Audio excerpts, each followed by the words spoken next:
kí gbogbo yín náà mo rí. I'm still not yet ready for all the platforms, so I should set up. So ẹ bá mi gbé wọlé share button kẹ́ bá wa pé àwọn èèyàn wọlé kó darapọ̀ mọ́ wa. Mo kí yín ẹ kúrọ̀lẹ́ o.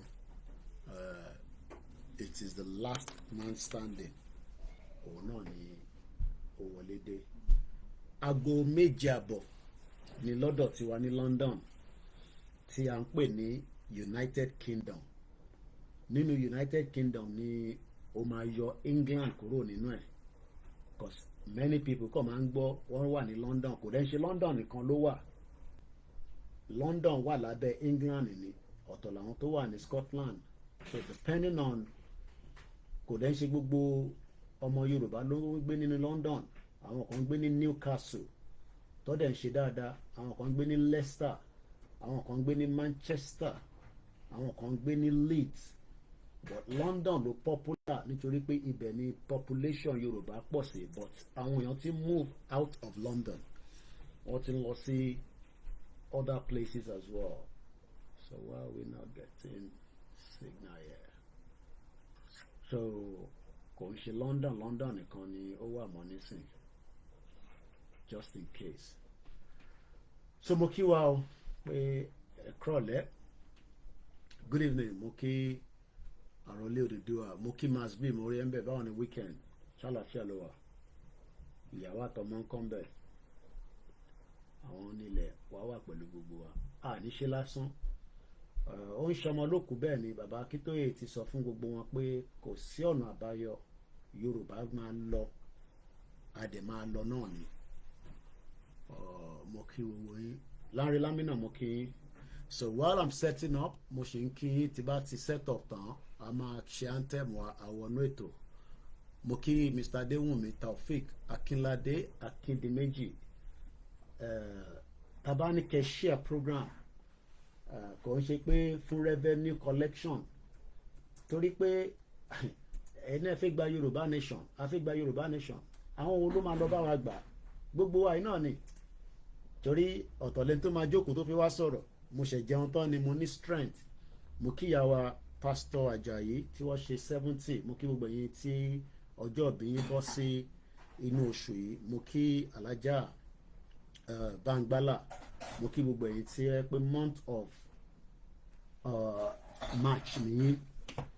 Mo kí Mass B náà ọmọ March ni. Mo kí àwọn family tèmi náà ọmọ March. Mo kí gbogbo extended family. Mo kí àwọn ìyàwó mi, mo kí àwọn ọmọ Oòduà, ọkú rọ̀jú. Ẹ má wá gbàgbé, a ṣe ní kẹ́ ràn wá lọ́wọ́ ká lè tètè ra ticket láti lè fi máa múra sílẹ̀ láti lọ darapọ̀ mọ́ bàbá wa. Kí ló dé tí mo ní láti change camera yìí? No. Camera yìí kọ́ ni, kò ní sí camera nínú kan tó fẹ́ show yìí. No. Well, I should not change. I'm only like to end it because camera on the show. Let's end it and start again. Mokini, Shama match there, you know, triple DRS ní Nottingham. Ọ̀pọ̀lọpọ̀ tẹ̀ mọ́ bí tán pè ní Nottingham. London, torí London ni Òbésèré fi kọrin, ẹ bá rántí. Níbi tá a jẹ ṣíkìnì dé o, àwọn adìyẹ tó sá fún wa. Ó dẹ̀ kí n pe bàbá ìlàrọ̀ Ògún. Nígbà tó pè mí mo ní mo ròyàn lọ́wọ́. Oh my lord. Ìyàwó mi dẹ̀ sọ fún mi pé ṣé mo ti pe bàbá yẹn, mo ní máa pè wọ́n. Mo fẹ́ tètè ṣe program torí school wà lọ́la. Àwa tá à ń lọ sí school, a gbọ́dọ̀ tètè ṣe kíákíá. Mo dẹ̀ fi yẹ ká bá lè rí 3 hours wá lò. Tí kámẹ́rà mi ò tàn, ọkẹ́ wọn kò ti wà on nísìn. So now the movie start the platform mi kan tí since the Koikimedia Odùduwà, Koikimedia YouTube wọ́n ti gbé lọ fún 2 weeks, ó wà on suspension. So I decide I máa lo my 25 years in the UK, and tó bá mọ channel yẹn, 25 years in the UK is a beautiful channel. So tẹ́ bá ti rí logo ilẹ̀ máa rí logo èmi àti Queen. So èmi náà ni mo ní channel yẹn, ẹ̀rí tí mo wọ ọṣẹ sójà so ẹni tó bá ti rí channel yẹn ti Koikimedia náà ni, so ẹ bá mi follow ẹ kẹ́ subscribe sí, so orí ẹ̀ láti máa go live nírọ̀lẹ́ yìí náà, so mo ní láti fi fóònù ẹ̀ sórí charger. So tá bá ti set up tán, then àwa bẹ̀rẹ̀ sí wọnú ètò lọ díẹ̀díẹ̀.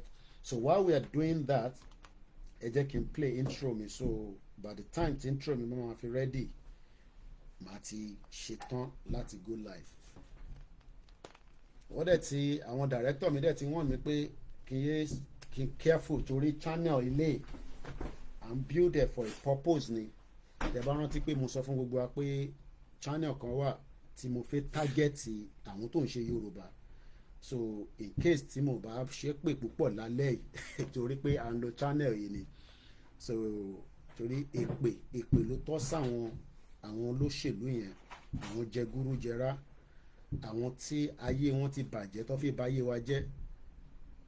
Pátí tí mo lọ ní ìrọ̀lẹ́ yìí, èmi náà kì í lọ pátí, but ìyá wa tó ń ṣe pátí àwọn Yorùbá nation ni wọ́n, ìyá yẹn pé 70.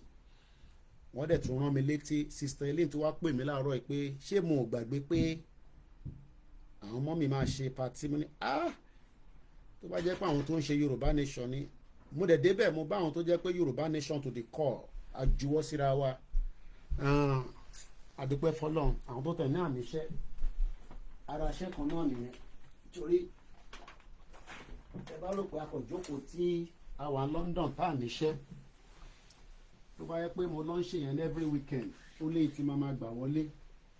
So gbogbo iṣẹ́ tó yẹ ká máa ṣe tá à ń ṣe tẹ́lẹ̀ náà nìyẹn, káwọn èèyàn pè wá ká lọ sóde, ká lọ bá wọn record, ká bá wọn gbé sórí social. Kò tí ì sẹ́ni tó lè ṣètò iléeṣẹ́ wa nípa pé à ń gbé nǹkan sórí social media, kò tí ì sẹ́ni náà. Wọ́n á máa sáré lẹ́yìn ni, wọ́n ní bá wa, wọ́n á máa sáré lẹ́yìn ni. Gbogbo ẹni tó bá dẹ̀ náà ń ṣe Yorùbá nation tó ṣe tọkàntọkàn, including Olayomi Koiki àti gbogbo staff ẹ̀, kílẹ̀ kó yọ̀ wá. Tó bá jẹ́ pé à ń ṣe Yorùbá nation, a fi ń parọ́ ni, a fi ń gbé ọmọ Yorùbá ní ibi tí kò jẹ́ kó lọ, kí ilẹ̀ kó yọ̀ mí. Bẹ́ẹ̀mi ṣe wá ń sọ tèmi bẹ́ẹ̀, gbogbo anybody tó bá náà ń ṣe Yorùbá nation tí kò ṣe tọkàntọkàn, ilẹ̀ máa yọ̀ yín ni, ilẹ̀ máa yọ̀ yín, torí pé kò sẹ́ni tó lè dá ìrìnàjò yìí rú. Kò tẹ́ ń ṣe gbogbo àwọn tó okay March 8 lẹ́yìn náà, ṣé mi ni mo máa fún yín lówó àbẹ́ ilẹ̀ máa fún mi lówó báyìí? Ta ló máa fúnra wọn lówó báyìí? Ẹ̀gbọ́n mi triple DRS, àwọn ti gbowó ṣá. Gbogbo ẹni tí bá ṣì ń jẹ láṣọ nígbà tá a fẹ́ ṣe birthday olóyè àti rally tẹ́ ẹ̀ tí gbaṣọ, ẹ gbọ́dọ̀ contact mi. Aṣọ ti wà nínú London. Mo kí ìyá mi dáadáa, ẹ káàbọ̀ sórí ètò. Wọ́n láwọn kí gbogbo Koikimedia fans. Tí bá ṣe program tán, màá wá pe mọ́mísí mi, torí ara àwọn director Koikimedia ni, àtújọ wá review àwọn nǹkan kan, so mo kí wọn dáadáa. Mọ́mísí mi kọ́ ló máa ra ticket a máa fi lọ sí Africa this time. Ọmọ Yorùbá ló máa gbé ticket yẹn. Ìjọ tá bá dẹ̀ ti rówó ticket náà ni máa lọ. Tá a bá rówó ticket máa wá London, á jẹ́ pé ló jẹ́ kí n lọ nìyẹn, kò sí problem. The only thing kan ni pé mo ti sọ fún bàbá kí tó yẹ pé mò ń bọ̀, mo dẹ̀ ti sọ fún olóyè Ìgbòho pé mò ń bọ̀.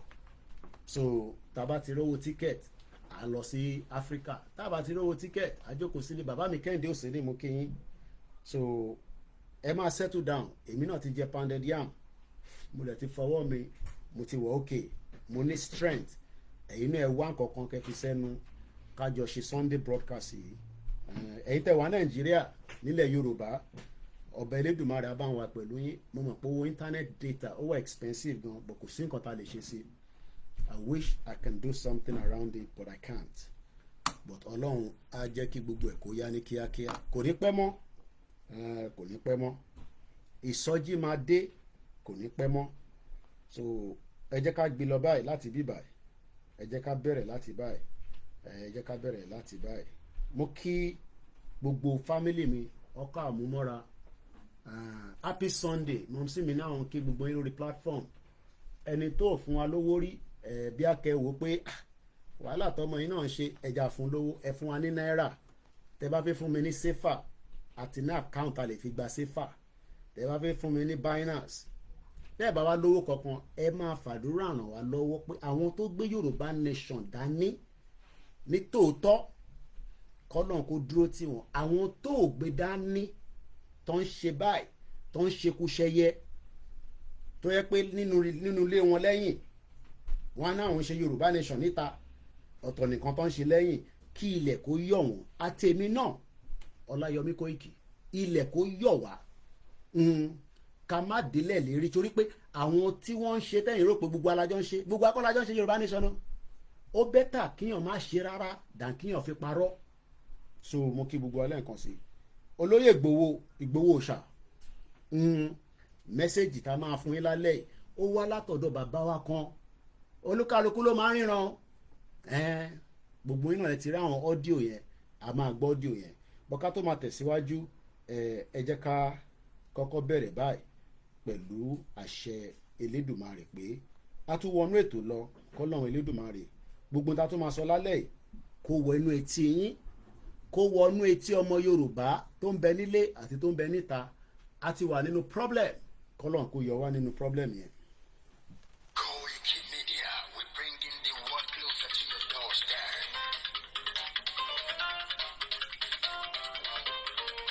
Koikimedia, Koikimedia, Koikimedia, we bringing the world closer to your doorstep. Koikimedia, Koikimedia, Koikimedia, we bringing the world closer to your doorstep. Ẹ má bínú, fẹ́ gbọ́ wá sórí spíkà mi.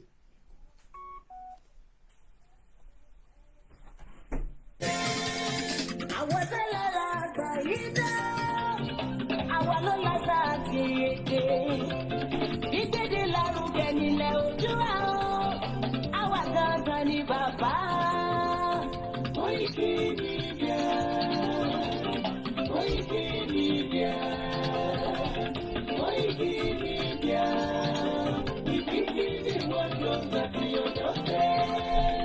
They never sabi wetin we carry for her. Until they move closer before they go sabi. I said they never know wetin we carry for body. Until they move closer before they go sabi. Ọ̀kìn lọ lọ́jà ẹyẹ, ìhun ló ló lájú. Ẹyẹ tó lọ rí kòtò bí àdó, ọ̀pẹ̀dẹ̀ lẹ́nu. Ká ṣiṣẹ́ fún ilẹ̀ bàbá wa. Ká ṣiṣẹ́ fún ìlú bàbá wa. Kájúmọ́ tó wọ́pọ̀ ká lè tó dúdú àga. Òdúdú àpò bá lè gbé wá. Ọmọ òdúdú á ṣe kiri. Ẹ dìde fún ẹ̀tọ́ adúláwọ̀. Ká lè jọ jùmọ̀ gbé. Délẹ̀ ilé rí. Àwa ló bá ògo ilé wa. Ká ṣiṣẹ́ ká lè jọ gbàdé. Ká lè gbàdé adé adúláwọ̀.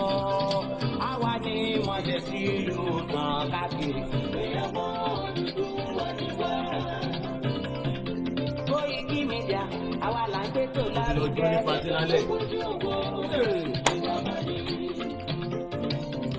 Kásá, ẹgbẹ́ polówó ọjà wà kájé gbúgbà yín jẹ. Ètò tó kójú owó ni wọ́n máa ní.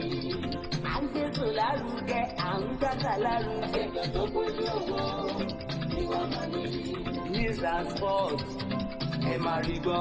Ètò tó kójú owó ni wọ́n máa ní. Ọmọ Ìjẹ̀bú ẹlẹ́rẹ̀ mi ló ní kí n máa gé tata. Koikimedia. Wọ́n ní Ìjẹ̀bú ò kì í ṣiṣẹ́ àbọ̀, ìta bá fẹ́ ṣe a máa fi gbogbo ara ṣe ni. Ìjẹ̀bú ò ní bẹ̀rẹ̀ nǹkan kó wá ní òun débì kan, òun dé stage kan, ẹ̀rù ń bà òun. Kò ń ṣọmọ Ìjẹ̀bú nìyẹn. No matter what n tó fẹ́ ṣẹlẹ̀, ọmọ Ìjẹ̀bú máa parí ẹ̀. Ẹ lọ bèrè history ọmọ Ìjẹ̀bú, àwa la bá British fa wàhálà jù. Eléyìí tá a gbé dání Yorùbá nation táwọn fa yìí, a máa fà débi ògo lágbára àwọn tó nílẹ̀ Yorùbá, lágbára Odùduwà, lágbára Jésù Kristi, lágbára Muhammad sallallahu alayhi wa sallam. Bọ̀ pé àwọn kan doubt pé kò ní sí Yorùbá nation, ẹ tutù ẹ̀ dànù, ẹ tutù ẹ̀ dànù. Kò ń ṣe generation tiwa yìí. Mo pàdé àwọn ìyá wa kan nínú patí ta lọ lálẹ́, wọ́n náà làwọn ń dáná fún Tinubu nígbà tó wà ní exile. Ẹ mọ̀ pé mo nítorí programs tá à ń ṣe lórí live show wa kan lórí channel yẹn, so a fẹ́ careful pẹ̀lú àwọn ọ̀rọ̀ tá a fẹ́ sọ. So ìwọ tó sọ pé kò ní rí bákan kò ní rí bákan, ọmọ jó sí Koikimedia. ọ̀rọ̀ lágbájú mọ̀ mi máa bá tẹ̀lé lọ. Kò ní bàjẹ́ fún yín jàre, àwọn grandma dáadáa Princess Awoniyi, àwọn tèkìtì version.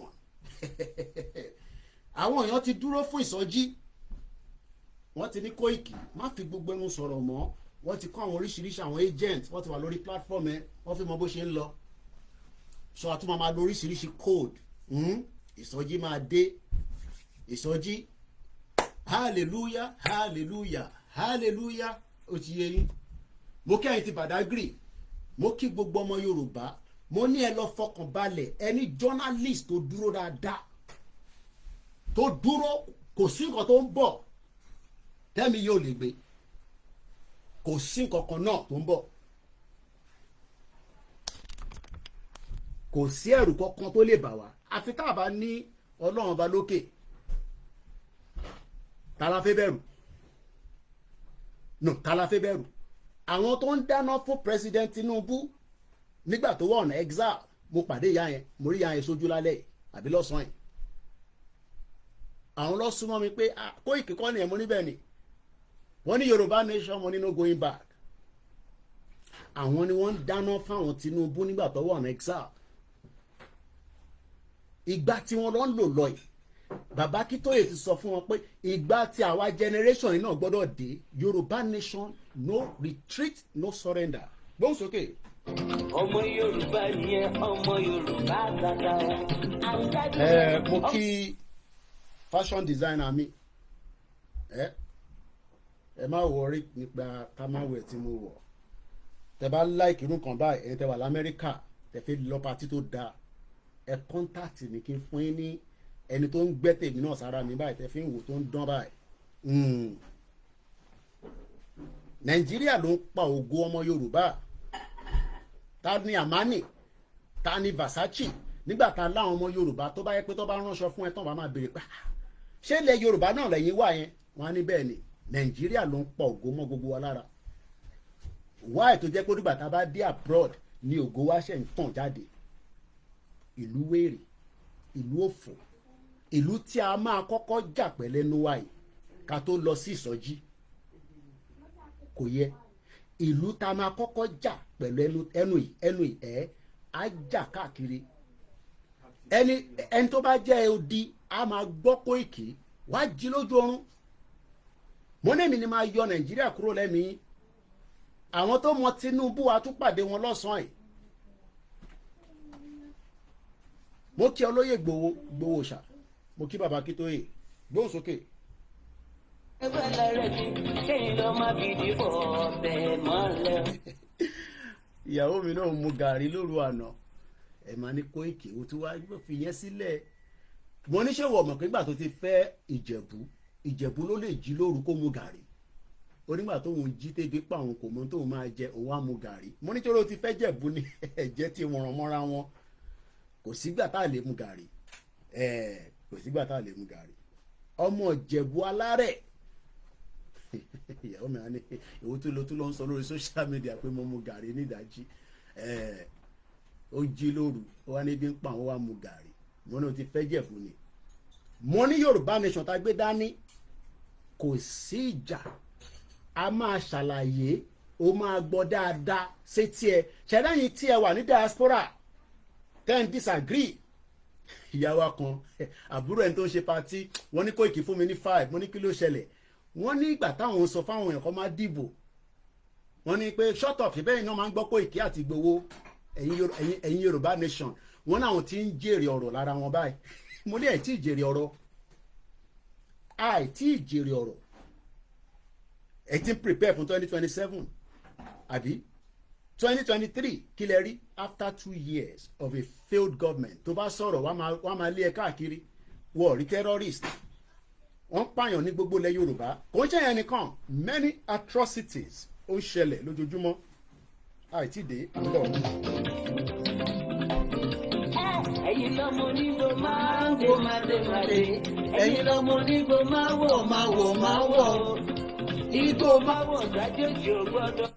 tó bá jájòjì àwọn ìlú kan wà wàá máa béèrè kó tó wọnú bẹ ní o èèyàn ń pa gìrì wọ ilẹ̀ Yorùbá òòṣà oríṣiríṣi ló ń ṣe káàkiri ilẹ̀ káàkiri o èyí tó ń ṣe níjẹ̀bú ó yàtọ̀ sí tó ń ṣe lóńdó ó yàtọ̀ sí tó ń ṣe lẹ́kìtì gbogbo pé wọ́n ṣe àwọn kinní yẹn mọ́ ni gbogbo nǹkan ṣe ń ṣẹlẹ̀ sí wa bó kò ń ṣe pé kò sí ó wà níbi tó wà àwọn bàbá yẹn ń wò pé táwọn bá gbé jáde ṣé wọ́n ní ṣìlò bọ̀ ìsọjí ń bọ̀ ẹ̀yin bàbá yìí ẹ máa prepare láti bá wa gbé gbogbo àwọn àdúrà tá lè lò nínú ìsọjí torí nígbà tí ìsọjí yẹn bá dé àwọn àdúrà kan wà tá a mọbi tó wà nínú Quran nínú Bible nínú ìṣẹ̀ṣe ẹ jù fún wa a máa lọ lò ó a máa mí sára tó bá lọ sí Ìjẹ̀bú tó kọ̀ lọ́wọ́ núbi kan o lè má lè jáde mọ́ nǹkan bẹ́ẹ̀ kúnkún sì ń bẹ nínú Quran wà á máa tọ̀ àwọn àgbàfà wà á máa tọ̀ wọ́n lọ kò ń ṣe tó fi ń géèyàn lórí o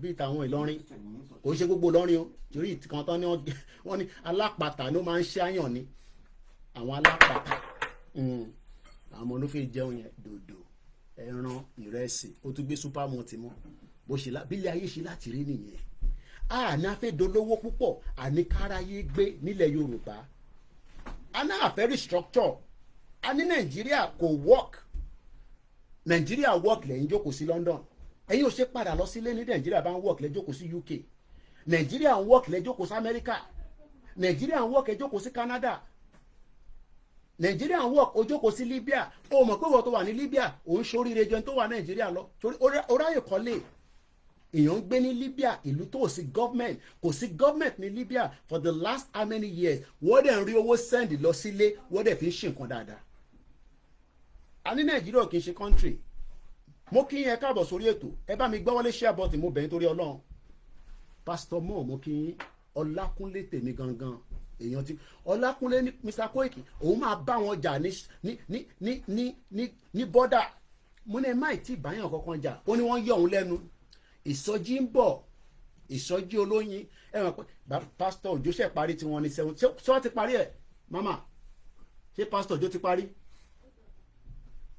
ìsọjí Pastor Òjó ń lọ àwa náà fọ́lù táwa náà bá ti bẹ̀rẹ̀ ìsọjí bó ṣe máa lọ nìyẹn forever until our demands are met nínú ìsọjí yẹn mo kí gbogbo yẹn tẹ́tí ń wọlé tó o bá gbọ́ Yorùbá a lè help ẹ lálẹ́ lórí platform yìí èdè Yorùbá la máa sọ ẹ wá dáwó ìkànnà ọmọ mi send message àwọn ọmọ yìí ò lè máa sọ pé a need owó kọ́ máa pè mí kí n má rówó kò dáa media need owó constantly mo máa ń sọ fún yín tí BBC ò bá ní owó lọ́wọ́ wọ́n máa collapse within 1 hour gbogbo bí tó ti ń show BBC fún yín ní gbogbo all over the world tó ò bá ní owó wọ́n máa collapse we need money bí media ṣe need owó YSDM need owó ẹ dáwó síbẹ̀ torí táwa máa ṣe ìsọjí Pastor Òjó ò lè kọ́ àwọn èèyàn síbi ìsọjí nísìn kọ́ máa jẹ kọ́ máa mu kọ́ náà ń ṣe 72 hours tí Pastor Òjó bá gbàdúrà lọ títí fún 4 days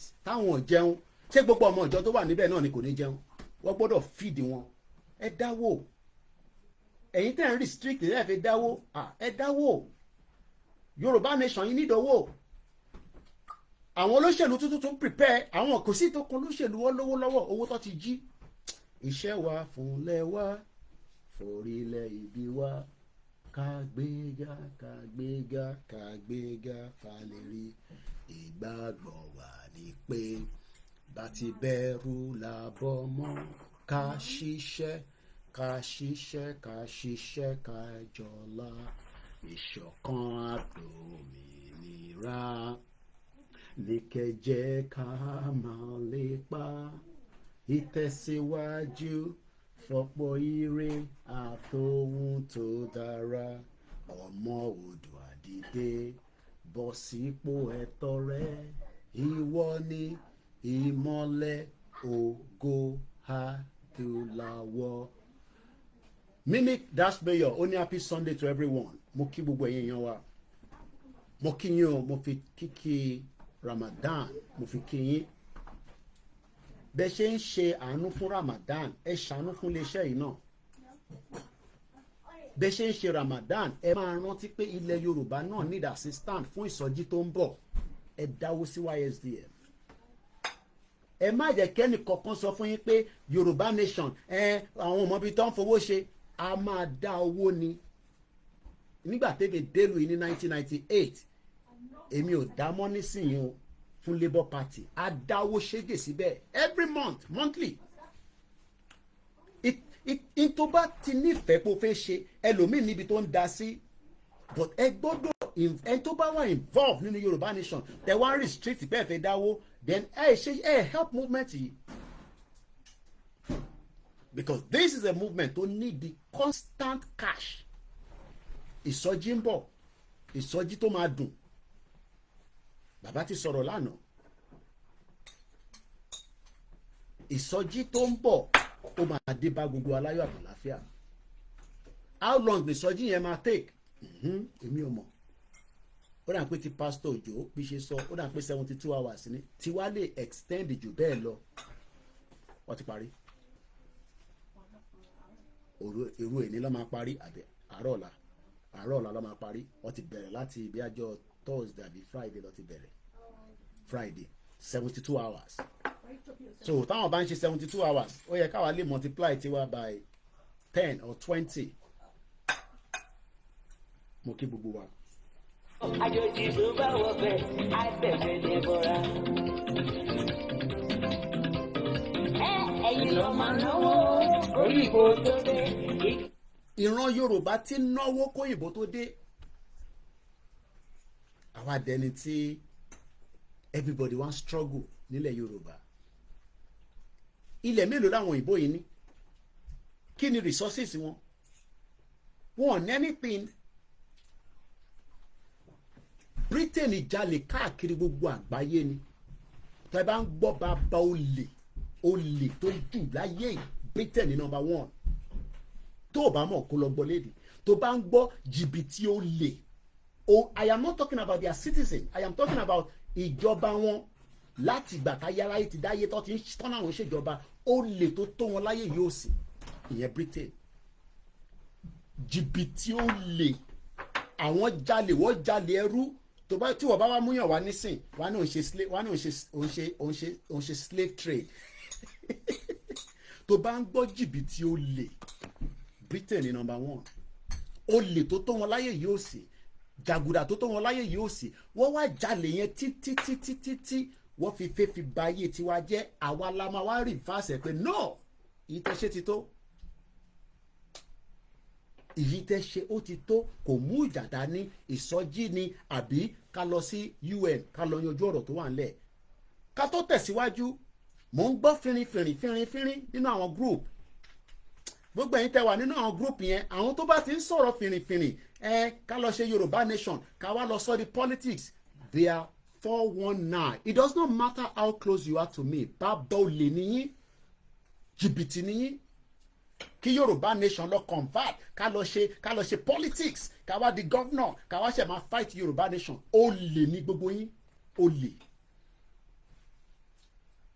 A ní ká gba Yorùbá nation pẹ̀lú ọ̀nà tó ò bá wùn wá. Ẹ̀ ń sọ pé ká lọ ṣe politics nínú Nàìjíríà kan náà, ká tún lọ ṣe politics. Àbí kí Ìgbòho jáde nísìn kó ní ẹ̀yin ọmọ Yorùbá nation. Bóyá èmi náà máa gbé ìgbò àpótí àbí ta la fẹ́ fi ṣe governor. Ẹ̀bá ní kèmí náà lọ mú membership form ká lọ dá political party sílẹ̀. Àbí ẹ tún fẹ́ confuse àwọn èèyàn wa. Mo ní tó bá jẹ́yàn 500 ló bá rẹ́dì, ó máa tó 2 years ní ìsọjí yẹn máa fi lọ. But tá bá pé 50 million ìsọjí yẹn máa yá. How can Yoruba people máa sọ fún àwa pé ká lọ ṣe politics? Politics ò fowó lẹ fẹ́ ṣe pẹ̀lú constitution wo? Àbí ká lọ ṣe politics? Ẹ tún fẹ́ dá nǹkan rú, ẹ fẹ́ dọwọ́ rú. Nígbà tẹ́ ẹ mọ bó ṣe ń lọ mọ́. Wọ́n caution mi dáadáa. Bàbá Akíntóyè pè mí, ó gbé mi jókòó báyìí. Ó ní ṣé o mọ̀ pé platform kò ń ṣe tẹnu bẹ́ẹ̀ ni. Kò ń ṣe pa fi ń dẹnu. mo ní platform ibi ṣe go live báyìí ní Sultan of Sokoto ó ń record ẹ̀ ní gbogbo tí bá ń sọ wọ́n ń record ẹ̀ wọ́n máa translate ẹ̀ padà fún wọn kò ń ṣe pé àwa ní evidence ẹ̀ ní. wọ́n náà ṣó mọ̀ pé wọ́n náà ti dàgbàlagbà wàá máa ṣọ̀rọ̀ sọ má máa sọ̀rọ̀ tán délẹ̀ má jẹ́ kó mọ bí ká fẹ́ gbà má yẹ kó mọ bí tá à ń lọ torí tó bá ti mọ bí tá à ń lọ wàá lọ dúró dè wá lọ́nà ìyẹn làwọn kan ṣe máa náwọn ríran wàá lọ dúró dè wá lọ́nà and we are fighting the right cause. mo kí gbogbo èèyàn wa ICN TV òun náà wà lórí live brother mi dáadáa mo máa ń gbádùn ọ̀rọ̀ ICN TV ẹ jẹ́ nǹkan ra gbọ́ díẹ̀ mo ṣe advert lọ́wọ́ mo kí ẹrẹ̀ mi official mo kí wọn Koikimedia team ká lọ ṣe politics àbí ká fi Yorùbá nation sílẹ̀ ká lọ dá political party sílẹ̀ àwọn èèyàn ti ń send message yẹn káàkiri o àbí ẹ sẹ́ndẹ̀ sí èmi náà kí n sẹ́ndẹ̀ sí Ìgbòho àbí kí n sẹ́ndẹ̀ sí bàbá Kítóyè pé dádì ẹ jẹ́ ká fi Yorùbá nation sílẹ̀ ẹ jẹ́ gbọ́ àìsàn díẹ̀.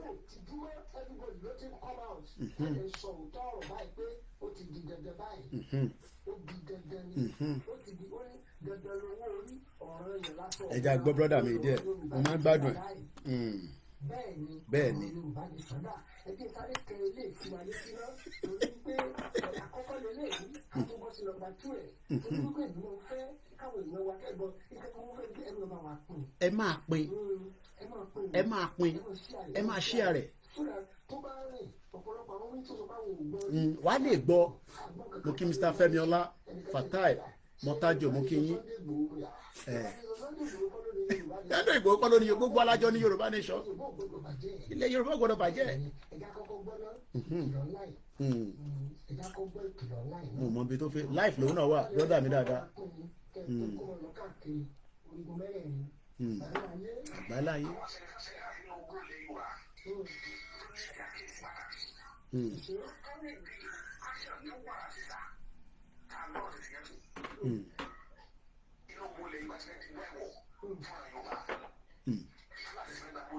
wọ́n ti gbà.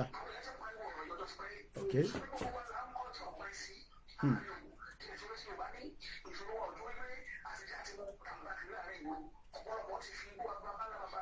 ok.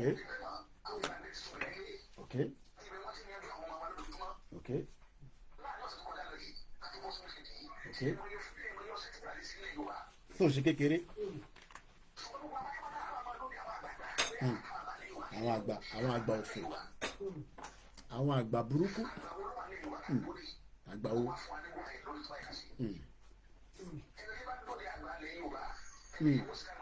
ok ẹ gbọ́ o ẹ máa dìímú dáadáa. ok ok àwa ni mo ń bọ̀ ẹja mute àwa ni I am 40 41 42 43 44 àti dàgbà àṣẹ̀tì wa ń wá àwọn Ọbásanjọ́ àwọn wá Gbẹ́ngà Daniel àwọn wá Mọ́sùn àwọn àgbàlagbà no ẹmọ̀ kọ́mọ kékeré làwa àwọn yẹn ló máa decide life wa how old lẹ́yìn talent tó wà ní 20 years old nínú platform tó ń gbọ́ mi báyìí if you are 20 years old ẹ kò bá mi fi síbẹ̀ pé I am 20 years old. If you are 20 years old ẹ kò bá mi fi sínú platform pé Koiki I am 20 years old. mo kíyà mi Sikirat Brown wọ́n ní jẹ́kọ́mọ̀ akin ọmọlẹ̀ Yorùbá nation àwọn ìyá dáadáa àwọn ìyá tó mọ iye ọmọ mo kí ẹ dáadáa must be mo kí bàbá mi Kúnlé Ṣítà Nàìjíríà ló affect business wọn Ọlọ́run ló máa tí Nàìjíríà gbà lọ́wọ́ wọn lórí business ibẹ̀ la ti ń tẹ gbogbo bánà nígbà tá a kọ́kọ́ bẹ̀rẹ̀ tẹ máa ń rò pé gbogbo èèyàn ló ń gbowó fún mi ẹ ti gbàgbé olúkálukú náà fi máa gbowó pé ó náà pé Koiki nìkan ló ń kówó fún àdúpẹ́ fọ́lọ́run.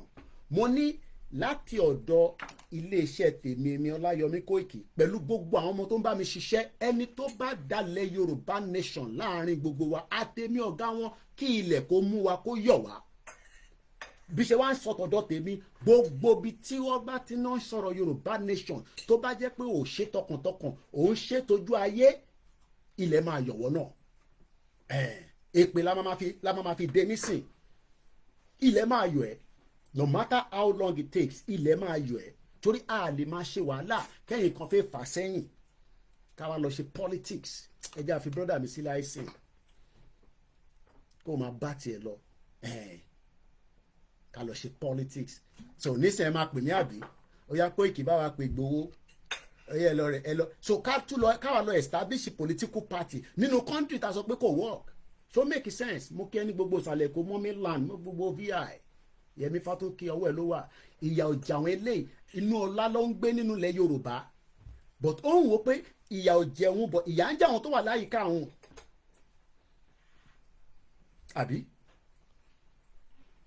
tílẹ̀ Yorùbá bá dání ṣé bí gbogbo Èkó ṣe rí yẹn ló yẹ kó rí ṣé bí gbogbo Ọ̀yọ́ ṣe rí bó ṣe yẹ kó rí nìyẹn ṣé bí Èkìtì ṣe rí yẹn ṣó tẹ́yìn lọ́rùn ṣé bí Ìjẹ̀bú ṣe rí bẹ́ẹ̀ ló ṣe yẹ kó rí Olóyè Ìgbòho sẹ́ndì fídíò DSS ọmọ Yorùbá ibi tẹ́ máa mọ̀ pé Yorùbá ní ọpọlọ ẹ lọ ó dùn mí pé tí bá fẹ́ play fídíò ẹni sì máa sáré kúrò lórí YouTube ni máa sẹ́ndẹ̀ sí bíbá Olóyè ló sẹ́ndẹ̀ sí mi láàárọ̀ pé kí n gbọ́ máa wò bá lè clear máa sẹ́ndẹ̀ síra mi nísìn tẹ́ bá gbọ́rọ̀ tó ń sọ ìyẹn director DSS ẹ rí i pé ìyàtọ̀ wà ń bẹ̀ pẹ̀lú àwọn gàǹbàrí tó ti ń lò tipẹ́ because ọmọ Yorùbá máa ó ní security ó gbọ́dọ̀ bẹ̀rẹ̀ from the people aráàlú ló kọ́kọ́ gbọ́dọ̀ defend ara ẹ̀ kí sójà mo sọ fún yín pé sójà Nàìjíríà gbogbo population wọn ò tó 1 million gbogbo population sójà I'm not talking about police o sójà Nàìjíríà as of today they are not up to 1 million. Can they cover the whole 774 local government? So possible. Ṣé soldier, the Nigerian soldier, ṣé wọ́n lè protect gbogbo wa? Ìyẹn ni T.Y. Danjuma tó wá sọ fún wa pé what a compromise. What a compromise. DSS yẹn wá ń sọ fún wọn. Ìyẹn DSS director. Ó ní mo bọ̀. Ó ní kò possible.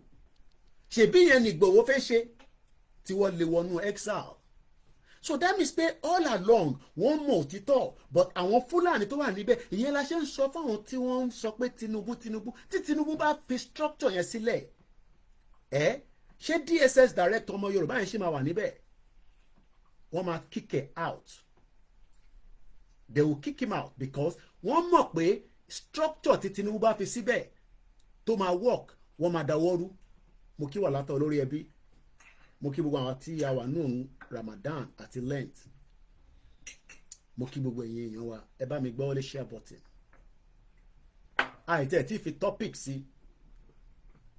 topic a máa wọnú program later mo kí gbogbo ẹ̀yin ọmọ Yorùbá nílé lóko mo fi kíkí ọlá mo fi kí yín Mr. Akande mo kí yín Mr. Ọlá Akínyẹmí no going back bẹ́ẹ̀ ni ẹ gbọ́dọ̀ ṣe rí àti dáwó nígbà kan rí àmọ́ bówó yẹn ṣe lọ àti dáwó àní dáwó mọ́ no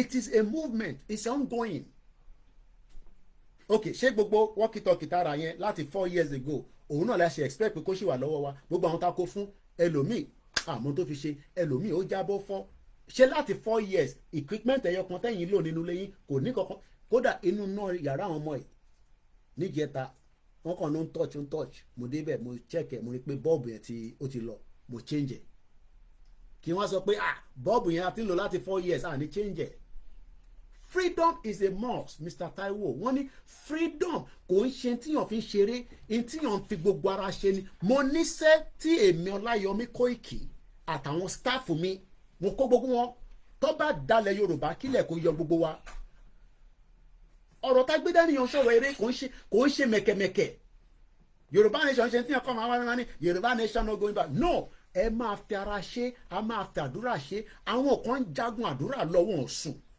èmi máa ń sùn lóru èmi ò mọ bó ṣe ń ṣàdúrà lóru ìyàwó mi mọ̀ ń pẹ́ káwọn máa ṣe yẹn èmi ò lè ṣàdúrà mo lè ṣe wàhálà báyìí kí tú dòrò kí wọ́n á dìde pé wọ́n fẹ́ ṣàdúrà mo sọ́rí iṣẹ́ ti àwọn ìyàwó mi nìyẹn iṣẹ́ ti mọ̀ sí mi nìyẹn iṣẹ́ tẹ̀yìn ìyá kan nìyẹn Princess Awori ni it was terrible. The message from the DSS was very nice. Ẹja kọ́kọ́ mú bí aka kọ́kọ́ mú ẹ má bínú ẹ tẹ́wà lórí Ọláyọmí Kóìkì mú bá ẹ jẹ́ sáré mú olóyè Ìgbòho ló sẹ́ndẹ̀ sí mi láàárọ̀ yìí. Ìgbòho Ọlọ́run àbá ń dúró tiẹ̀. Ẹ jẹ́ sọ time tó olóyè send message yẹn sí mi. Olóyè send message yẹn sí mi lénìí ni o at exactly 6:25 a.m. UK time. Time wo gan ni bàbá yìí fi ń sùn. Ìyẹn kan wá ní ẹ Ìgbòho yẹn kò ṣe kankan. Message tó lóye send sí mi was 6:25 a.m. That is they are 1 hour ahead ìlú táwọn wà. Ká sọ pé 7:25. So that means pé olóyè ti jí sára at 7:25.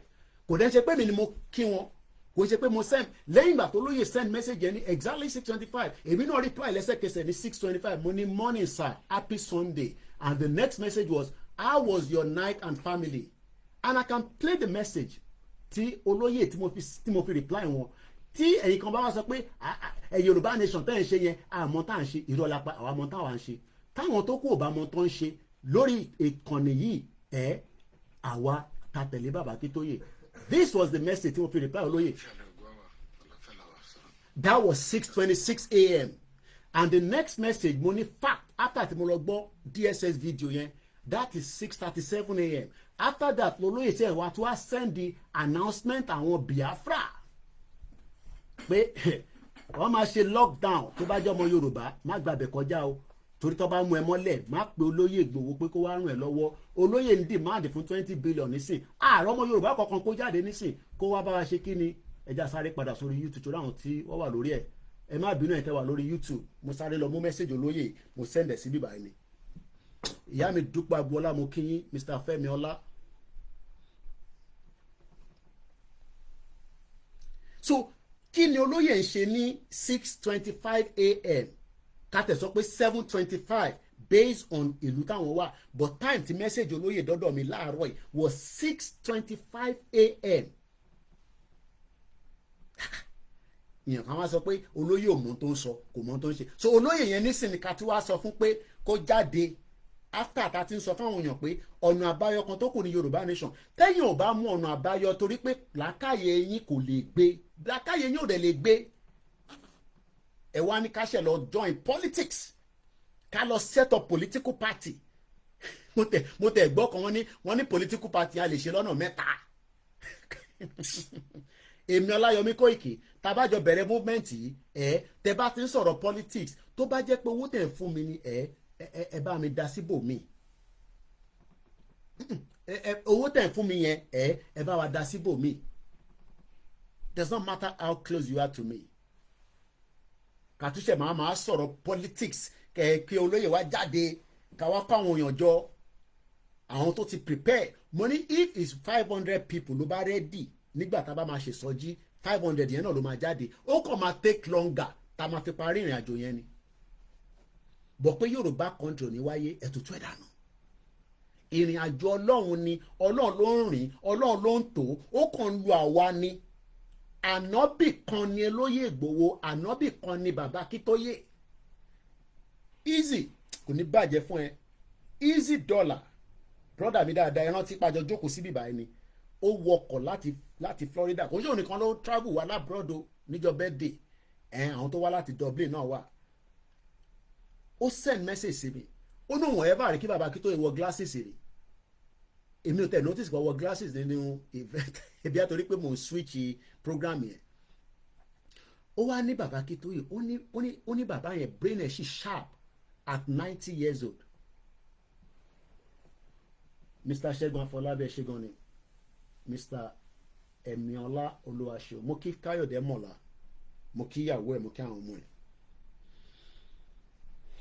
ẹja gbọ́n tí DSS yẹn tó sọ a máa fast forward ẹ̀ ibi tó ti ń sọ gbogbo ti CDS náà nídìí gbogbo bẹ̀ yẹn. Curb this terrorism. ẹ jẹ́ ká gbọ́ láti gbọ́ báyìí. General, next time.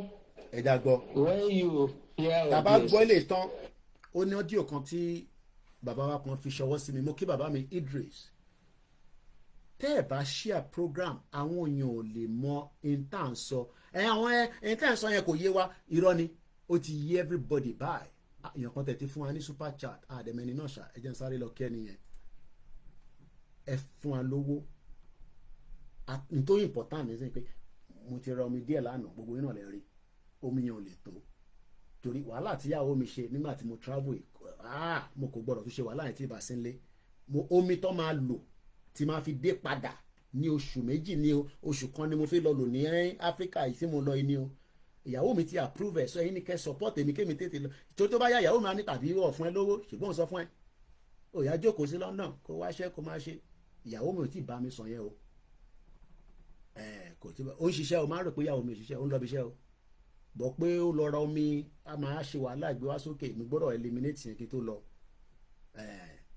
ọlọ́ba ń kẹ́ gbogbo yín ẹ má yẹ kó pẹ́ jọ ẹ má yẹ kó pẹ́ ẹ jẹ́ lọ fọwọ́ kún ẹ̀kí masbi náà wà ní Ghana ẹ jẹ́ lọ fọwọ́ kún bàbá Èkìtì náà ká lọ fọwọ́ kún wọn kò ń ṣe gbogbo aláma lè lọ but èmi wọ̀ gbọ́dọ̀ ṣe ìsọjí kémi wà ní London kò possible àwọn tó máa ṣètò rally ti UK ọ̀tọ̀ but ìsọjí làwa ń lọ fún ó ti yẹ yín bẹ́ẹ̀ yẹn but àwọn tó máa ṣe rally ní UK l'Amẹ́ríkà ètò wà fún gbogbo yẹn but àwa kan fẹ́ lọ ṣèsọjí a fẹ́ lọ bẹ Ọlọ́run a fẹ́ lọ sórí òkè ẹ mọ orí òkè ò mọ orí òkè ó lọ sábẹ́kúta ni wọn lórí òkè àti pẹ̀tẹ́lẹ̀ níbẹ̀ la gbé bí mi o níbẹ̀ la gbé tọ́ mi dàgbà o ilẹ̀ òmìnira máa yọ̀ máa yọ̀ máa yọ̀ o lórí Olúmọ máa yọ̀ máa yọ̀ máa yọ̀ o lórí Olúmọ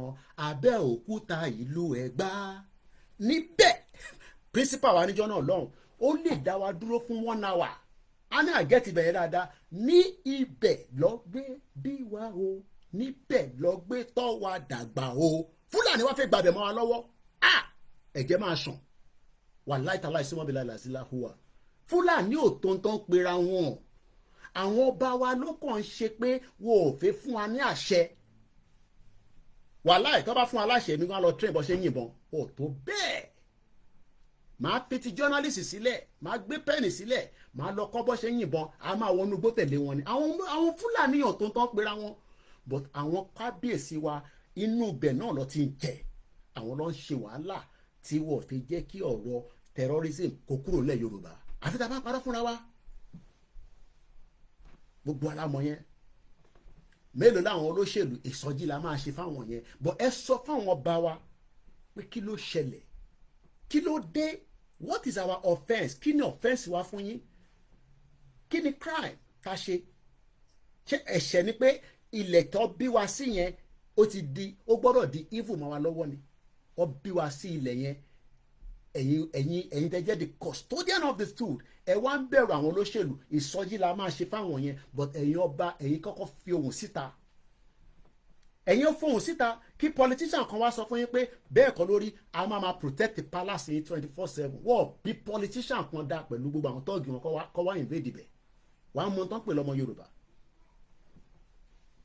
mo náà ṣẹ̀ṣẹ̀ mẹ́yẹ bọ̀ lápò ni mo kíyà mi dáadáa ìyá lálùbáríkà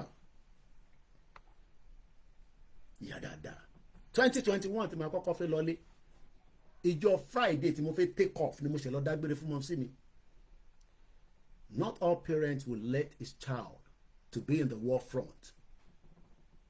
But a fẹ́ gbé Ìgbòho síwájú àwa kan wọ́n ń sá sẹ́yìn. No, ṣé Ìgbòho náà kò ní family? Money, it is not about Sunday Igboho anymore. It's about every sons and daughters of Yoruba. Ọmọ Yorùbá tó bá wà against Baba Akintoye, á jẹ́ pé there is something wrong with you. Ẹgbọ́n tó ọmọ Yorùbá yìí sọ, this is the DSS director. Ẹgbọ́n kan tó ń sọ pé the front line of security, aráàlú ló kọ́kọ́ gbọ́dọ̀ defend before the military comes. The Nigerian military does not have the resources to be everywhere. Number one, we failed in intelligent gathering. A lè ṣe intelligent gathering. Kí ló ń pè ní intelligent gathering? Kí nǹkan tó ṣẹlẹ̀ ká ti kọ́kọ́ detected. That system failed. Then the next intelligent gathering are the people, the locals. They know what they will do to push back.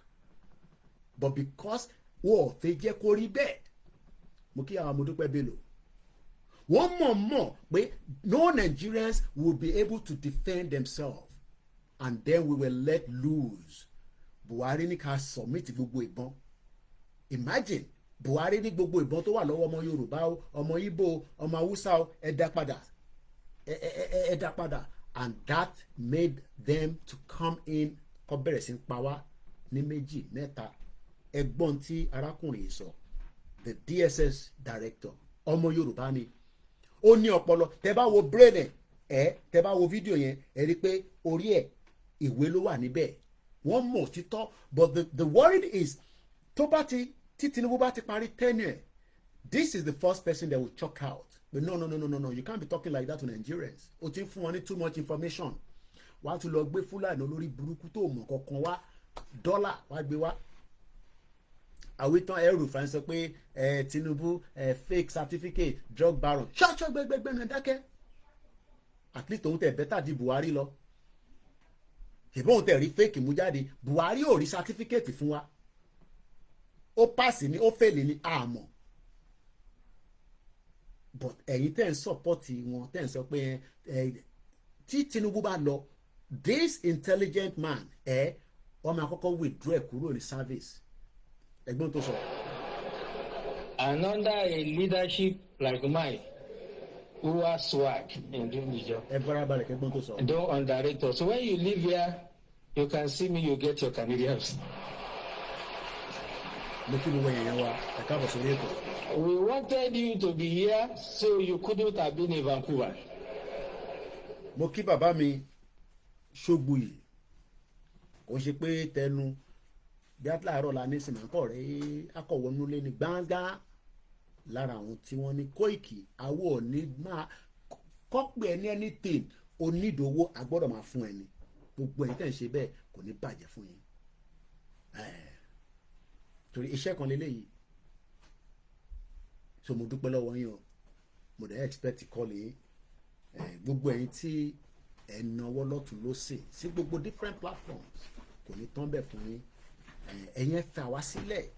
Mo wà lórí ètò Àrólé Odùduwà àbí Àrólé 1010, but sometimes mo fẹ́ distract àwọn tó bá ń sọ̀rọ̀ because tó bá distract wọn o máa take one out of the program. Mo wà lórí ẹ̀, mo ń follow gbogbo tó ń sọ. Gbogbo wa ń ṣe wàhálà. Ẹ̀yin ọmọ Yorùbá kan dẹ̀ jókòó síbi kan ẹ̀ máa ní Yorùbá nation Sunday Igboho àti bàbá Akíntóyè kódà ọmọ Yorùbá lẹ́yìn náà.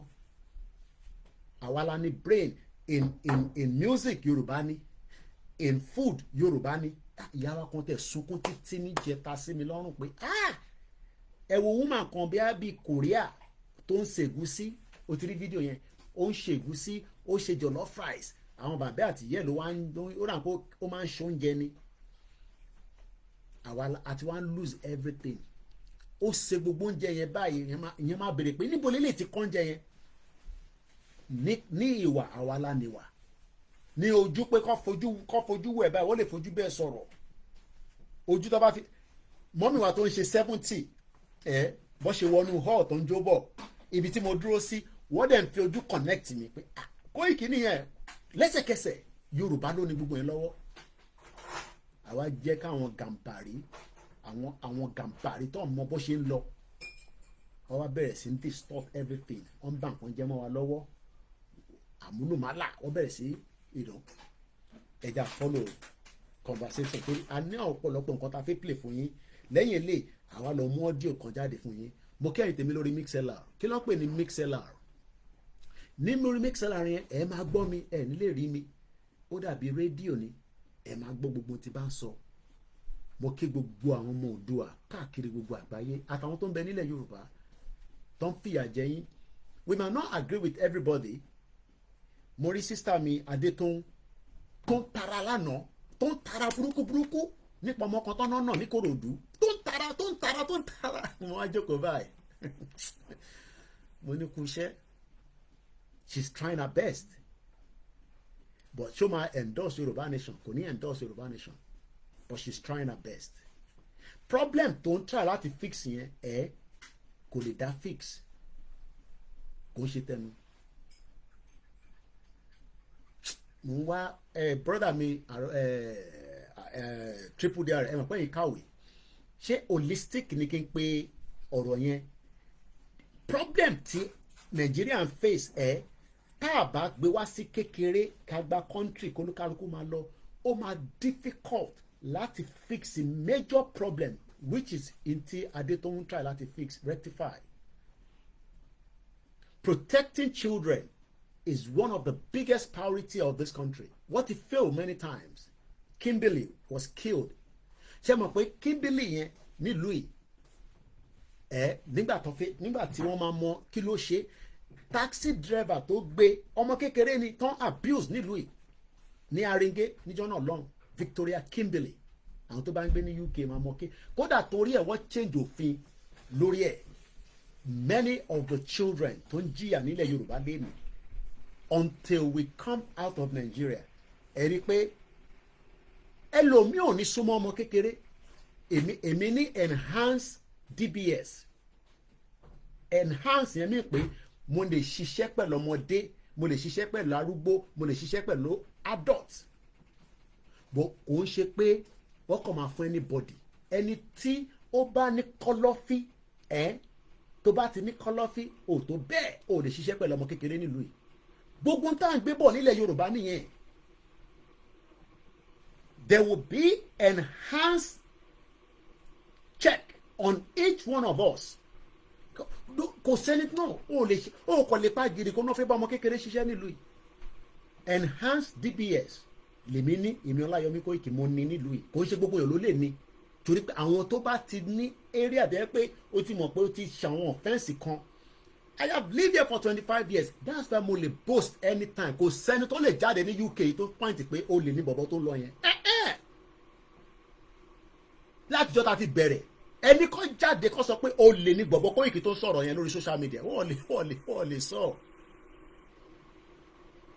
torí àwọn ọmọ background tá ti jáde láti 1998 I've lived here for 25 years and I'm still proud to be living in this country it's a great country only any problem against the Yoruba people but UK is still a great country and we are proud to have lived there successfully.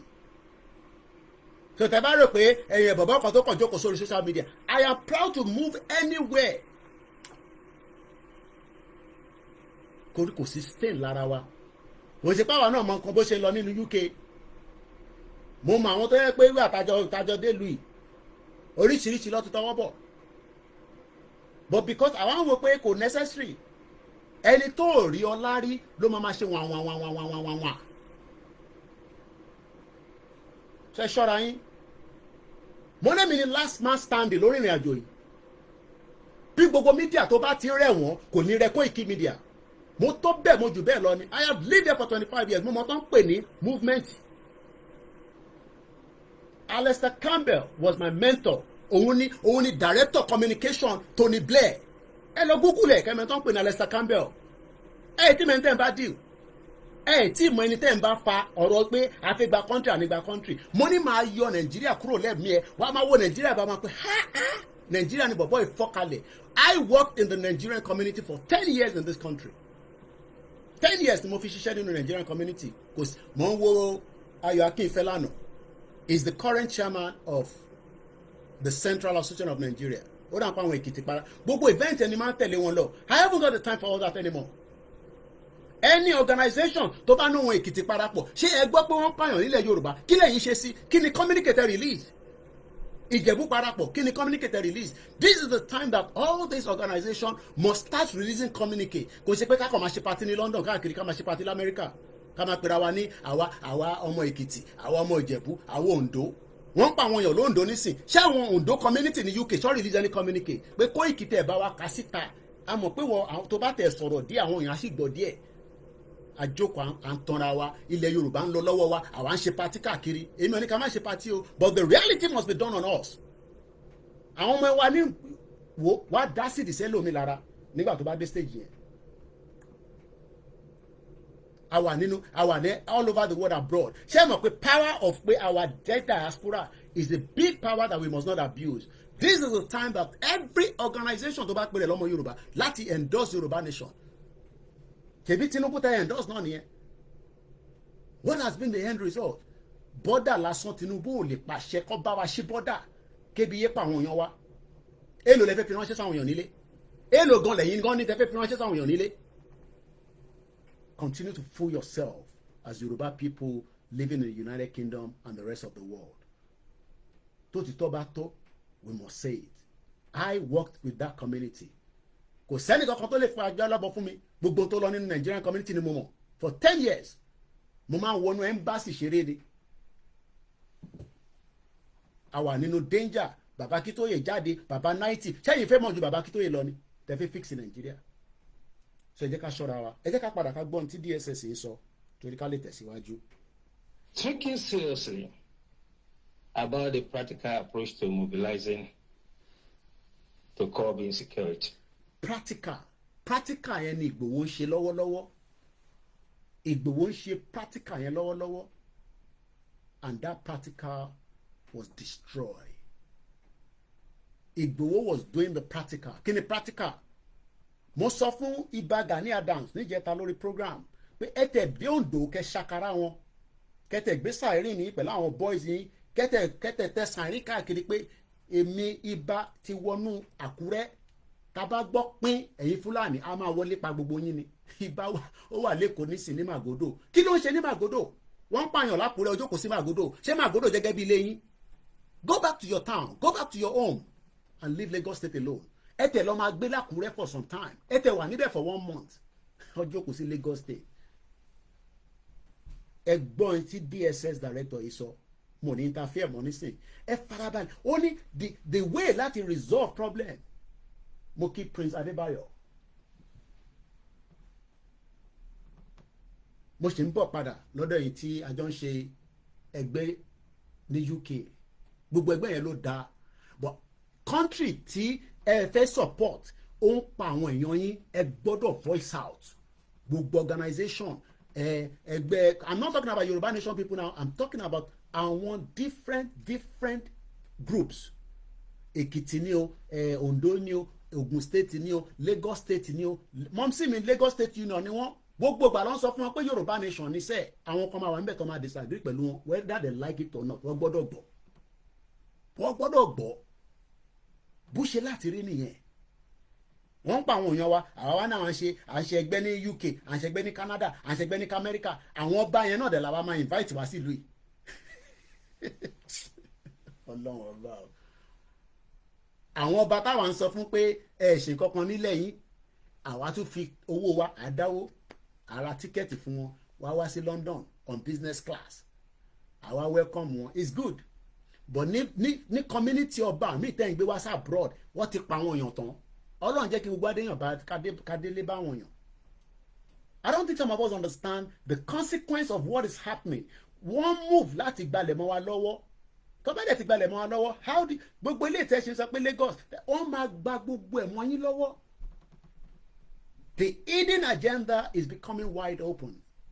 Ó wà hidden tẹ́lẹ̀ ni because 1983 ni Babangida olórí burúkú ló ti lọ register ṣé OIC ló ń pè Organization of Islamic whatever tó ń pè 1980 ni Babangida ti lọ register via 85 or 86 I can't remember now.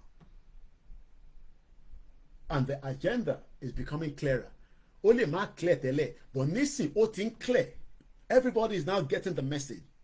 Àti wọ́n ń rí i pé in tó ń lọ yìí kí ló dé tí màá yìí lè máa sọ̀rọ̀ báyìí àwọn tó wà before òun kí ló dé tó sọ̀rọ̀ báyìí kí ló dé tí àwọn tó wà before arákùnrin kí ló dé táwọn ò sọ̀rọ̀ pé approach tá máa fi defeat security ni pé you must empower the community. You must empower the community and that is exactly what should have been done. But Buhari ò empower community ó withdraw power community ó wá kó àwọn Fúlàní wọlé wọ́n wá ń pa àwọn èèyàn àwa di kíni àwa di tó ń punch lójoojúmọ́ ẹ̀gbọ́n tarákùnrin sọ mo gbọ́dọ̀ bọ́ támá mo ti gbàgbé láti bọ́ támá wẹ̀ nígbà mo lọ pàtí yẹn mo gbọ́dọ̀ bọ́ támá wẹ̀ yìí nísìn orú yẹn fẹ́ máa pọ̀ díẹ̀ mo ń bọ̀. I'll share experience with you when I was state director in Bauchi.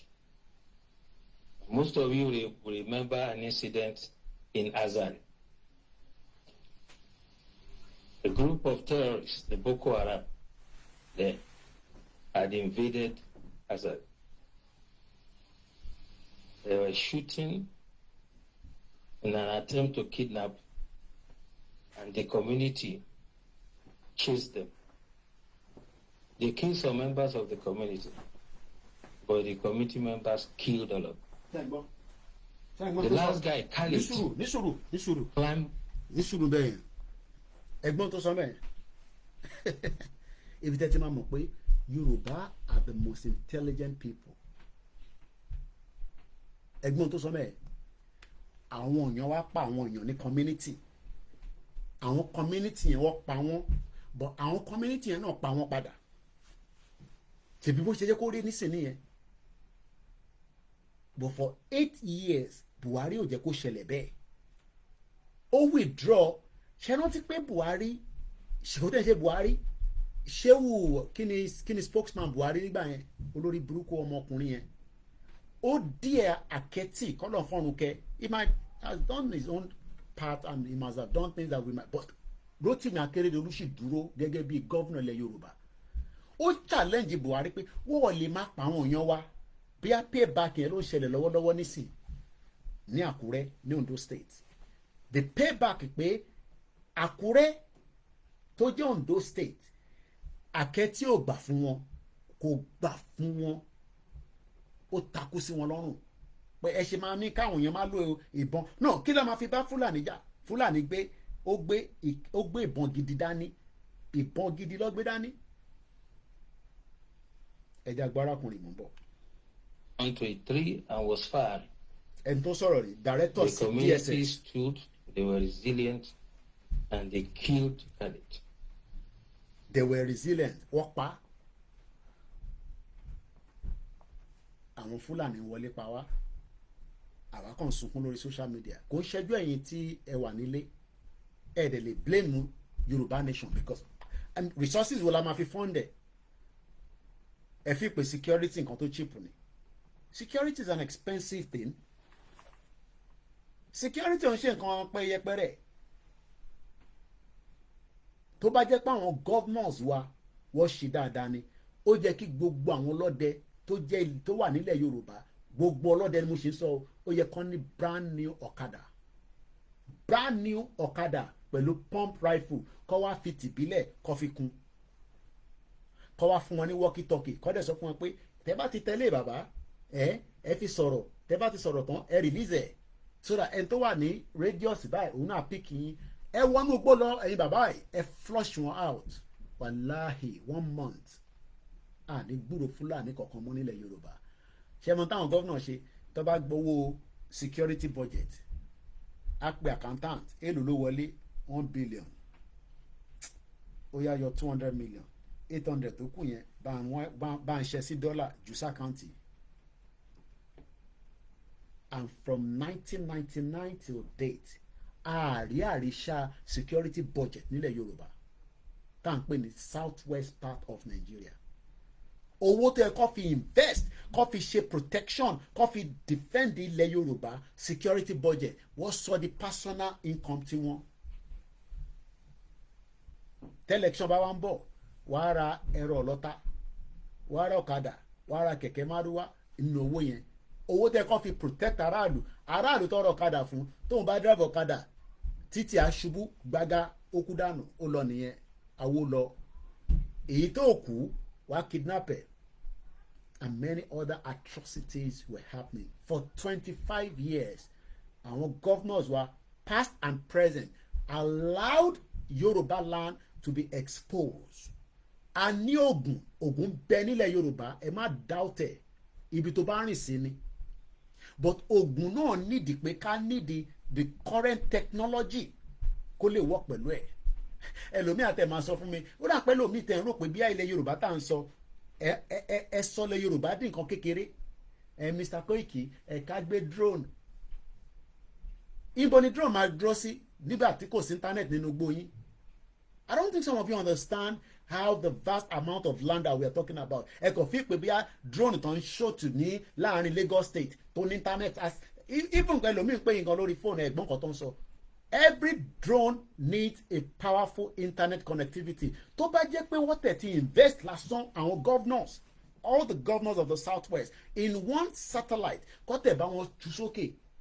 satellite yẹn làwa máa lò within the radius of Yoruba land wàá kọ́ máa share láàrin ara wọn ni. They failed us for 25 years. Ìsọjí ń bọ̀ láìpẹ́. Gbogbo yín pátá, from the present to the dead to the one that is current, you failed us. Mo kí Aki Games. Ẹ fail gbogbo wa. Bẹ́ẹ̀ni, Mr. Ọmọ Èṣù, Èṣù lèmi náà, ọmọ Èṣù làwa, torí Èṣù àwa la ní. Wọ́n ní we will never give up whether Nigeria likes it or not, we could die there. Yorùbá nation táwa gbé dání, nígbà kò sí tẹ́lẹ̀ fi bẹ̀ wá. Èmi ò mọ àwọn ẹlòmíì o, ìyẹn mo ṣe sọ pé ẹni tó bá dalẹ̀ Yorùbá nation yìí ilẹ̀ máa yọ ni. Whatever ilẹ̀ máa yọ nílẹ̀ Yorùbá ó ti yẹ yìí. Ẹni tó bá dalẹ̀ tá gbé dání tó náà tó ò bá ṣe ó bẹ́tà. But òun ṣe Yorùbá nation, ó wá ń ṣe báyìí, òun ṣe báyìí, òun ṣe kúṣẹ́yẹ́. Ká lọ ṣe politics. Politics nìkan kọ́ la máa ṣe, a máa ṣe gúgúrú defense náà. Tẹ́yìn ò bá mọ bó ṣe ń lọ ẹ̀yẹ ń farabalẹ̀, ìsọjí fẹ́ tó dé. Since that day, there has not been one terrorist attack in Azam. Did you hear that? Since the day táwọn aráàlú táwọn terrorists wọnú bẹ̀ wọ́n ṣe ọṣẹ́ fáwọn aráàlú náà ṣọṣẹ́ fún wọn padà. Arákùnrin sọ fún wa nísìn ṣé mọ̀ pé àgbọ̀rù statement báyìí rí lẹ́nu DSS director látijọ́ tọ́nà tí ń ṣe DSS director wọ́n ní jẹ́ ká gbọ́. Ìgbòho sọ fún Ọọ̀ni of Ifẹ̀ pé ẹ ṣí wálẹ̀ bàbá. That was March 1st last year. Ó ti pé 1 year. Kábíyèsí ò tí ì pé Ìgbòho pé ó yá àti ṣí yín lẹ̀ bí a kábíyèsí ṣì ń review ẹ̀ wọ́n ṣì ń dúró kí Tinubu fún àwọn ní àṣẹ. Ara ta ṣe ń sọ pé àṣẹ ò sí lọ́rọ̀ ọba mọ́ nìyẹn kò ṣe pé a fi ń gbọ́ba wálẹ̀. Kábíyèsí ò lè pàṣẹ nísìn because Nigeria constitution ò fún kábíyèsí láṣẹ. Àṣẹ ò sí lọ́wọ́ kábíyèsí. Tó bá jẹ́ pé kábíyèsí operate bí King Charles, kábíyèsí máa tún sọ fún wọn ní sọ fún Gani Adams kó Gani Adams ní ìdówó bọ̀ wá sọ fún Ìgbòho pé wọnú igbó yẹn lọ gbogbo ilẹ̀ Yorùbá ẹ flush wọn out. Ìgbòho á dẹ̀ mobilize. Ìgbòho nílì láti wà ní gbogbo everywhere á kọ́ mobilize ni parapuru àwọn governors á dẹ̀ ṣe kí ni wàá provide the weapons tá a máa lò. But governor fi provide the weapon, technology will provide. Tá bá ní oògùn ṣé àní nídìí kan tá máa fi jà padà. Ẹ máa gbọ́ táwọn ọmọ yẹn nígbà míì wọ́n ní nígbà táwọn Fúlàní tó mú bọ̀bọ́ yẹn nígbà tó di pé wọ́n di 10 wọ́n yìn níbọn kùn rán. Ẹ rò pé fíìmù ni kò ń ṣe fíìmù. Bọ̀tọ́ bá yìnyàn níbọn títí tí kò rí kankan fi react padà. Tó bá tẹ̀ gbé kúkú dè mí tó bá yá wá power ẹ̀ mọ́lẹ̀ especially tó bá jẹ́ pé wọ́n nìkan. And we have seen scenarios of that most of the time. Because a man wonder pé kí ló dé tó ṣe ráyè attack ẹni ẹ̀ tó pa. Ó ní ọmọ wa kan tó pa bẹ́ẹ̀ náà èmi ò dáhùn bó tẹ̀ ti kú àgbà tí mo rí picture ẹ̀. Mo wá bí pé bọ̀ mo mọ̀ pé ọmọ yìí ọmọ tó dúró dáadáa ní wọ́n ní bàbá Koiki àwọn ti wọ́n ẹ̀ kó yẹ máa dáwọ́ onúgbó fún rẹ̀ òun gbọ́ ní nǹkan kan múnú dá kí ló ṣẹlẹ̀ wọ́n overpower ni. So àwọn governors wa mọ̀ pé àṣírí ń bẹ nílẹ̀ Yorùbá. All they need to do is enhance it, support every security operatives across Yoruba land, and people will go to farm and things will flourish. Wàá rí jẹ, wàá rí mu, ebi ò ní pa ẹ́, ò ní máa dán kí diaspora ṣe send owó sí ẹkú tó jẹun. But they failed us for 25 years, including Tinubu when he was the governor of Lagos State. Gbogbo wọn pátápátá. Now he's the president. I don't know where èmi ni o. Ṣé Rẹ̀mí Tinubu ti release the communique tó fi kí àwọn tó kú l'Ákúrẹ́? I don't know. Can anybody tell me if the wife of the president has released a communique to the governor of Ondo State to the death of the 26 innocent Yoruba people or Nigerians, if they want to call it that way? I haven't seen it yet.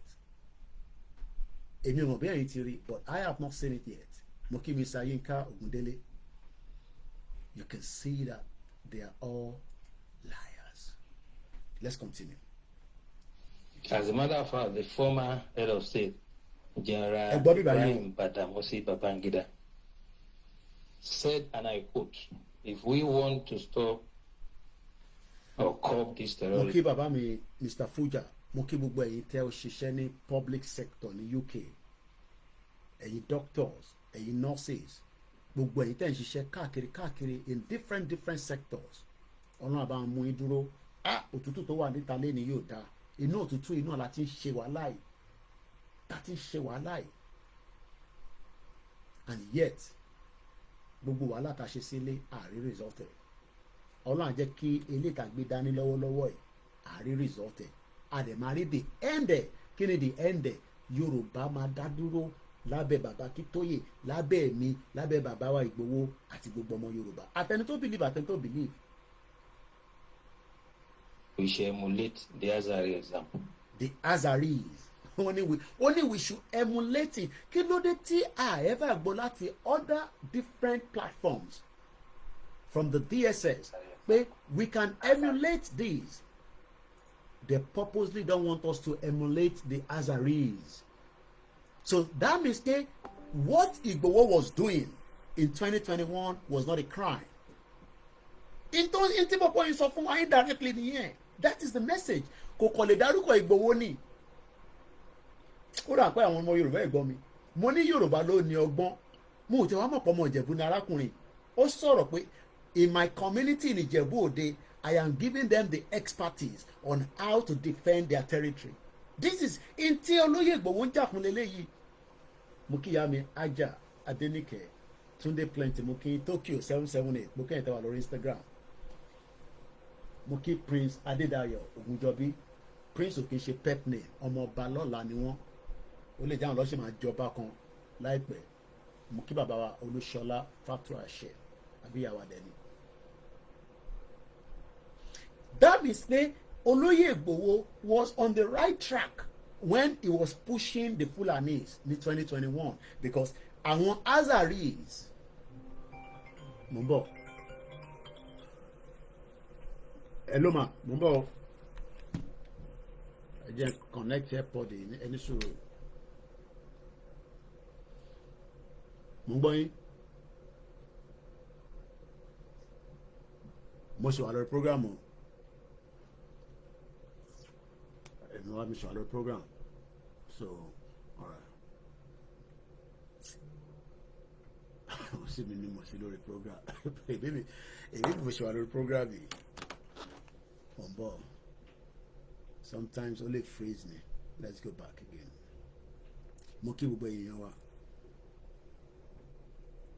As you are live, we're still live. The YouTube, I believe, is the one probably giving the problem.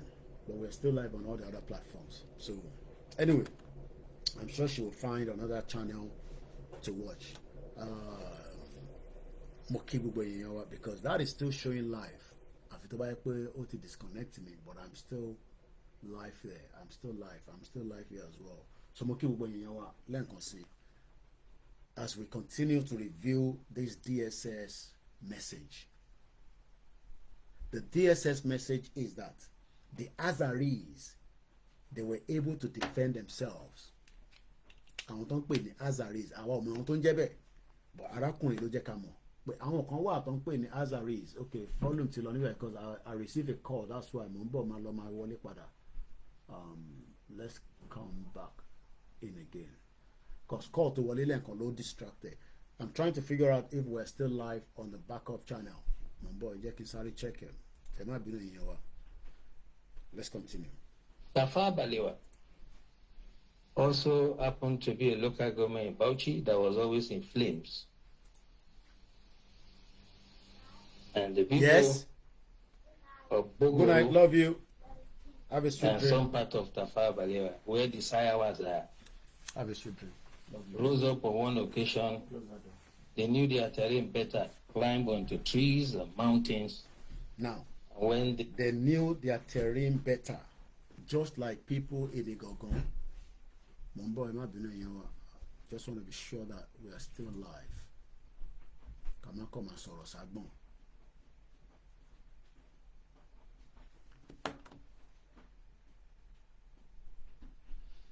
roll. So there must be a problem from the YouTube channel.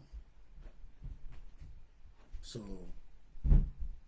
let's go in and out and see. Mumbo. Let's go in and out, and let's go back in. Program. All right, let's see if it comes back. I need to ref one in a few seconds. It looks like we're having trouble with the YouTube. Let me see. All right, let's see. Ref one in a few seconds. All right, I think it's back. I think we are back. All right, my money. See, let me put this one up. Yeah, we're live. We're still live because I can see myself on the laptop. I'll see if this one shows now on the laptop. Yeah, we're live as you are on. So their problem was there must have been a glitch. There must have been a glitch, but we are still live.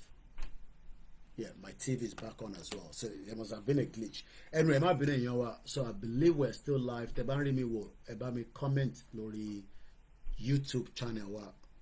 Be se ri mi wo. Mo kí Mr. Asabe, te ba gbọ́ mi. Mo kí Mr. Omotosho Lawunmi, mo kí yín.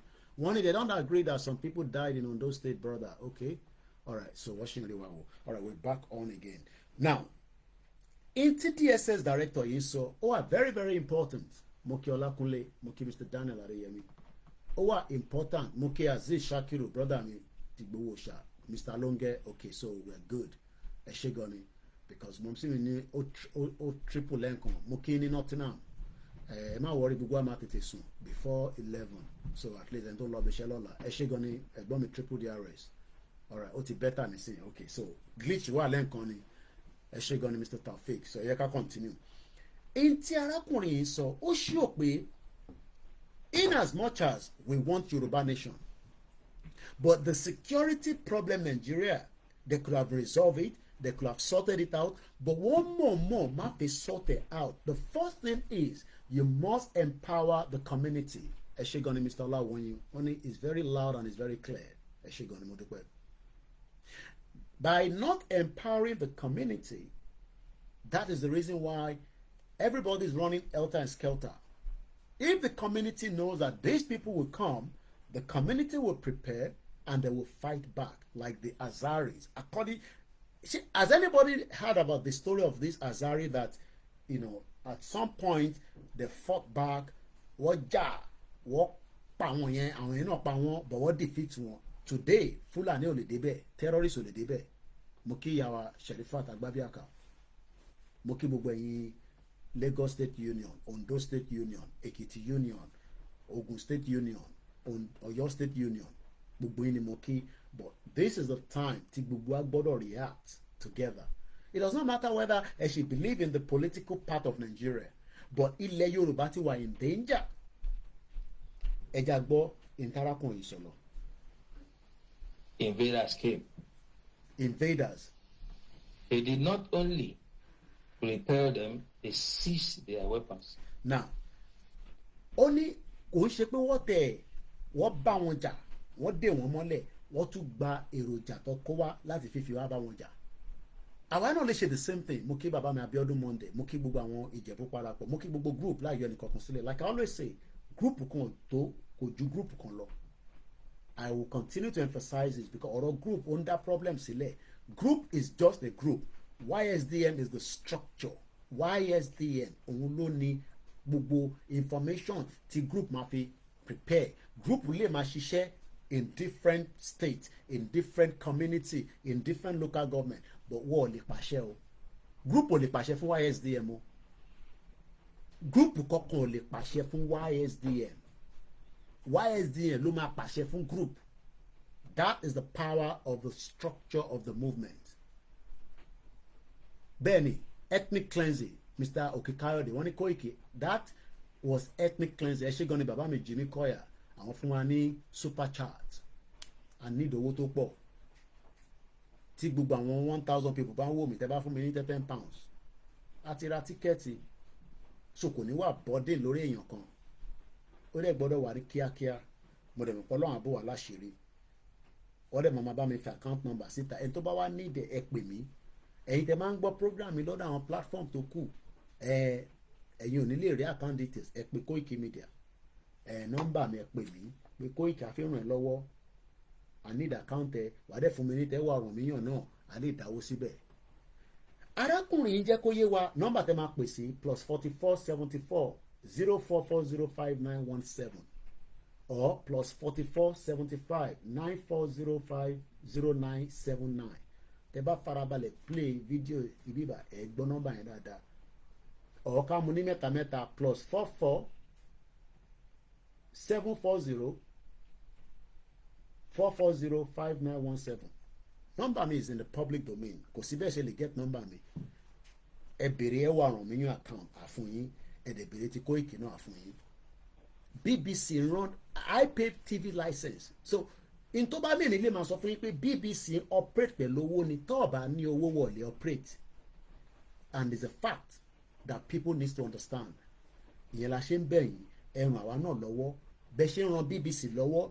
BBC Nation sọ̀rọ̀ Yorùbá Nation àti BBC Yorùbá àti BBC Pidgin but ẹ jẹ́ ká padà ká má lose focus lórí ọmọ Yorùbá yìí a DSS director ẹ ti rí ìyàtọ̀ ẹ ti rí pé òun ò ṣe gàǹbàrí kò kí ń ṣe Fúlàní nọ́mbà yẹn lọ́dẹ̀ ti fi sórí screen yẹn lórí YouTube ẹ bá mi fi sí Ọláyọmí Kóìkì yẹn náà ẹ̀yin staff wa tẹ́ bá wà lórí ètò ẹ bá mi fi sórí other platform náà kí ló dé tí the new director of the state security sọ fún wa pé we should have been fighting back.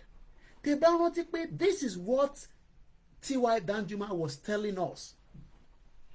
Tẹ́ bá rántí T.Y. Danjuma says the Nigerian military is compromised. So what the Nigerian military should have told every community is that fight back. Fight back. Pa wọ́n. Mo ń try láti yọ ọ̀rọ̀ sọ torí Instagram àti channel wa tá ń lò ìyẹn mo ṣe ń lo if not ìtìbá ṣàtì nípa wọn ó ti yé yín. In tó yẹ kí military sọ fún wa nìyẹn nígbà Buhari for 8 years pé àwọn tó ń wọlé pa yín ẹ má sọwọ́ báyìí sẹ́yìn náà ọ̀dẹ̀ lẹ́yìn ni mò ń bọ̀ mo fífi wọ̀n wá ní o because that is exactly what we have done for 8 years.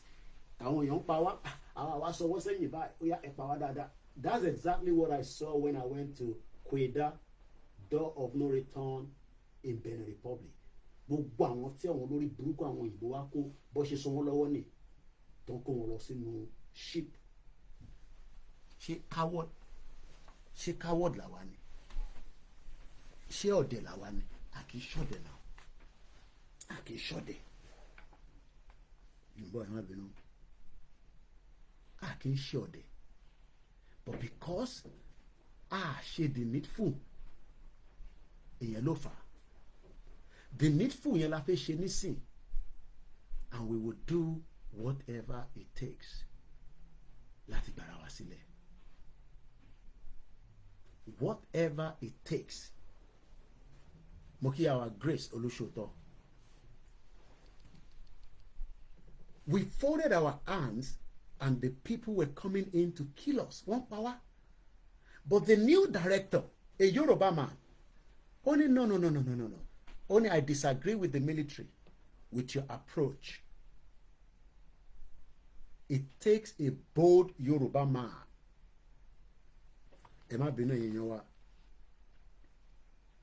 It would take a bold Yoruba man to do or say what he has said.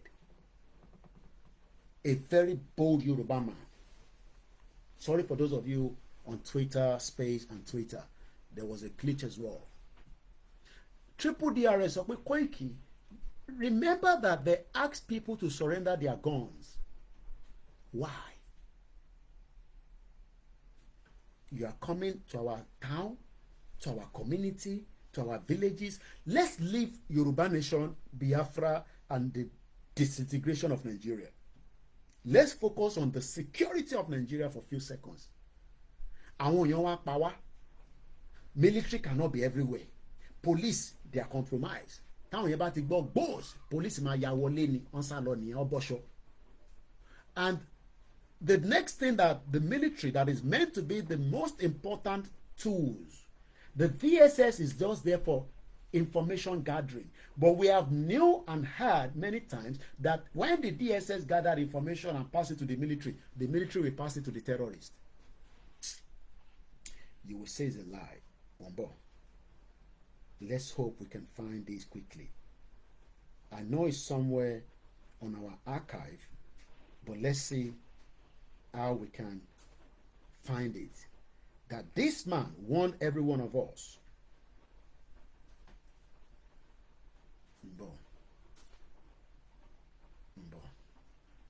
I need a gan phone méjì gan ní something fún mi ní headache. And nítorí dẹ̀ wọ́n máa stress èèyàn gbọ́dọ̀ sá fún. Mo fẹ́ lọ mú. Listen to what this man said then. Taraba is a mini state. It's a mini Nigeria. Okay. Composed Just like Lagos is a country of its own. But you can't follow it. of various ethnic groups Okay. living together reasonably peacefully. Okay. But the peace in this state is under assault. By who? There's an attempt at ethnic cleansing. Let's pause it there. There's an attempt of ethnic cleansing. The military is not giving us the will to fight back. The presidency is not giving us the will. The question is, can Tinubu have the balls? Can President Bola Ahmed Tinubu, the Jagaban, can he have the balls to now give instruction? Even before Nigeria will break. That will not stop Nigeria from breaking up. But can he give us updates tomorrow morning or even tonight and say every Nigerians now have the right to buy the people that are coming to buy you, that are terrorists? Buy them and call them terrorists instead of bandits. Tinubu is not going to do that. Kò ní balls there. Tinubu is pleading for 2027, so he has no balls. I am saying it categorically. My name is OLAYOMI KOIKI. He would dare not say such because Ocean Lobby, you can see his son Seyi Tinubu donating food to the northerners. What mo pali man jiri láwọn yẹn kó ṣá jẹun ni. Donate food, Ramadan food. And the people in Lagos are waiting as well. Jẹun kó kú, ẹ̀rọ orí yín bó ṣe rí. Let the president give the order through a spokesman. He doesn't have to come out. Just a communique. If I release a communique now and I say it's from IGBOHO, it becomes authentic. Intoshe pe ni spokesman nìyẹn. But I dare not just release a statement that IGBOHO has not asked me to do. Ṣé President Tinubu lè give order yẹn?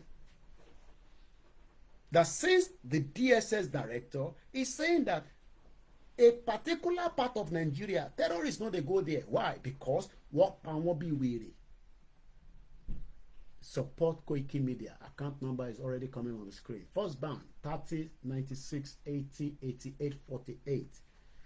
The banning the PayPal musakalam1@yahoo.com. Kofi, everything is there. We take every money apart from politician money, and it is ethical. And I am not one of your bloggers. I'm always proud to give you that evidence, because some people will say, no, shut up. Journalists must have what it takes to be a journalist. You can't just come out and say you're a journalist if you are not. It's a journalist. It's not National Union of Journalists of Nigeria. No. This one is the UK branch, okay? I'm a journalist.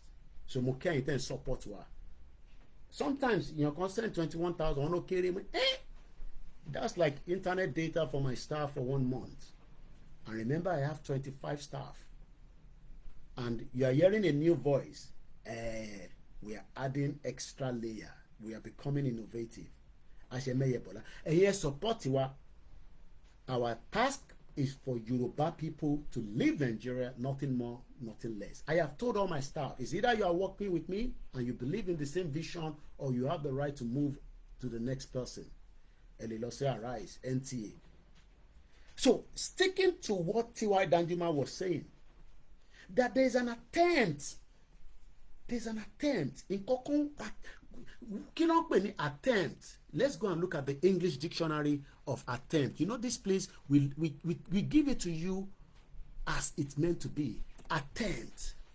What is the meaning of Attempt. Attempt.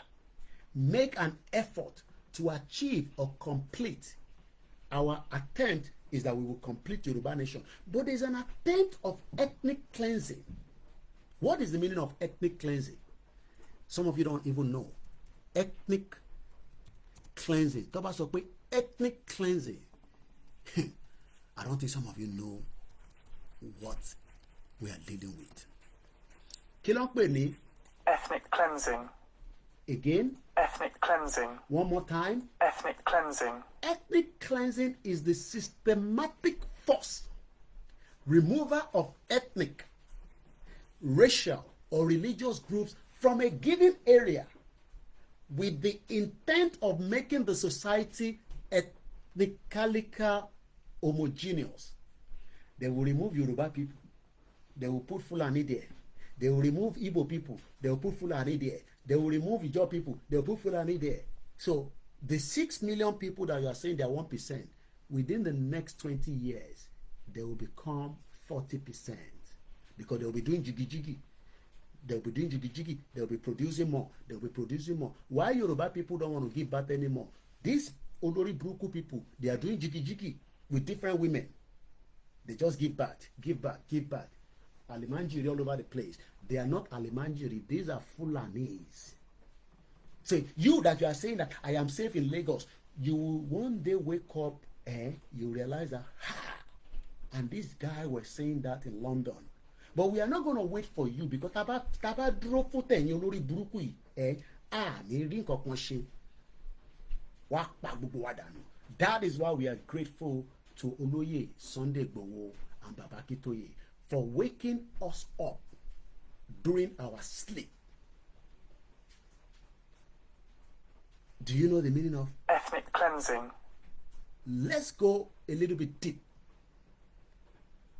According to the Britannic English Dictionary, ethnic cleansing, the attempt to create ethnically homogeneous. So you need to find out what is the meaning of homogeneous according to adjective of the same or similar kind. Chase people away from plateau, bring people where it look like themselves inside. Some of you are joking with it.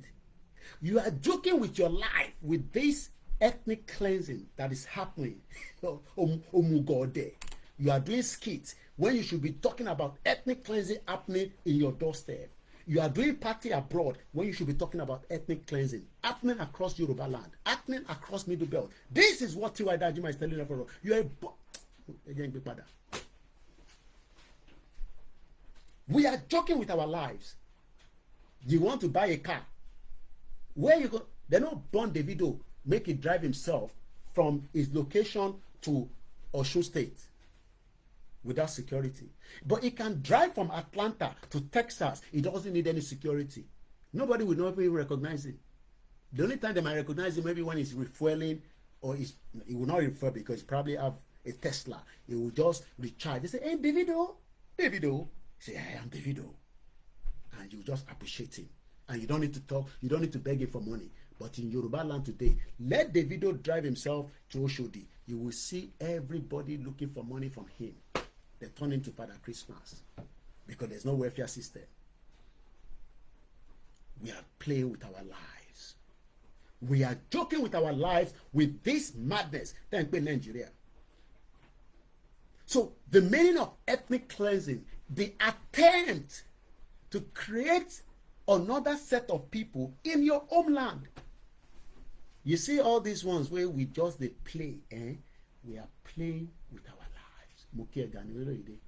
Munibi by Latima Soro Nigeria, you will now understand why we are passionate about this Yoruba nation. because I don't want anybody to change. Not even in Lagos. I don't want any Igbo to take over Lagos.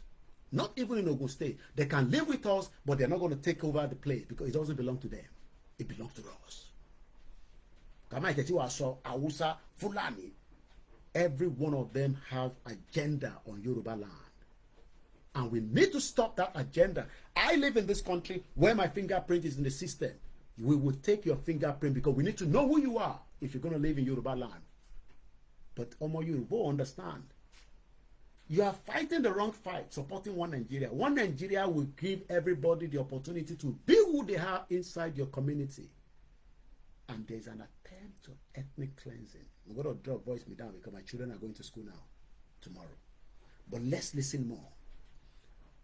So, according to Britannica Dictionary, ethnic cleansing, the attempt to create ethnically homogeneous geographical areas through the deportation. Imagine the Yoruba people will be deported from Ijebu-Ode and Fulani will live there. Possible. That is what the DSS has been saying, the new one. That you can't allow people to come into your community and kill them, and the military say don't fight back. Fold your hands. You fold your hands, they will buy every single one of you. That has been what is happening. Let's go back one more, but I want to finish reading the meaning. Ethnic cleansing sometimes involves the removal of all physical vestige of the target group. Who are the target group? Every people that are not Fulani are the target group. So you, where you are disagreeing with Yoruba nation and Biafra and Ijaw nation, you will die one day in Nigeria by those people that wants to take you out. We are playing with our lives. We are focusing on things that are not relevant. We are using things that are not relevant. Not that they are not good. I watch everything like you do as well. I watch the on games where people are looking for matchmaking. I watch Lege. I watch everything, very dark man. But we must not be distracted from the real ethnic cleansing. You use those to wind down, but your focus must be Yoruba nation to leave Nigeria now before it is too late.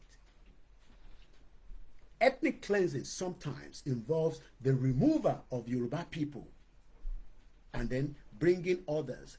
It can even mean that the destructions of monuments. Oh Lord, we play too much Yoruba people. I saw Yoruba nation. Politics. Do you know the meaning of monument?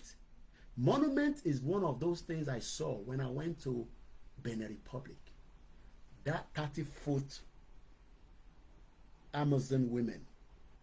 Imagine Fulani remove that because they don't want such in Benin Republic. It's part of ethnic cleansing. Cemeteries. Imagine Fulani go to where we bury Baba Olowo. We play too much Yoruba people. And they remove and dig Baba Olowo grave and chuck it out. It's called ethnic cleansing. House of worship. Gbogbo church in pata. I pity Baba Adeboye. All his church will wipe out of Yoruba land if we sit back and allow such to happen while he's still praying for Nigeria. Because one Nigeria will wipe off all that church. So don't say God will not allow such, because God is not as stupid as most of us. And that is what makes us different from them. Because Baba Adeboye will Sorobai, but there is an ethnic agenda in Yoruba land and we must stop it together. It's praying to God. God says he has sent somebody to you already, IGBOHO and Baba Akintoye. Give them the support and endorsement. But he can't talk. He's still waiting for what?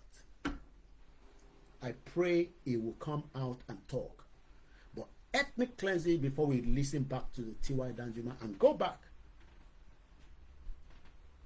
Ethnic cleansing. The attempt to create ethnically homogeneous geographical areas through the imagine they're going to deport us from Yoruba land. Elumi Akpo Dele, you will land. Just look at the Muritala Mohammed Airport. As you land there, now Fulani they in charge. All the Yorubas are doing cleaning. They're in the toilet waiting for you to come and pee. I say,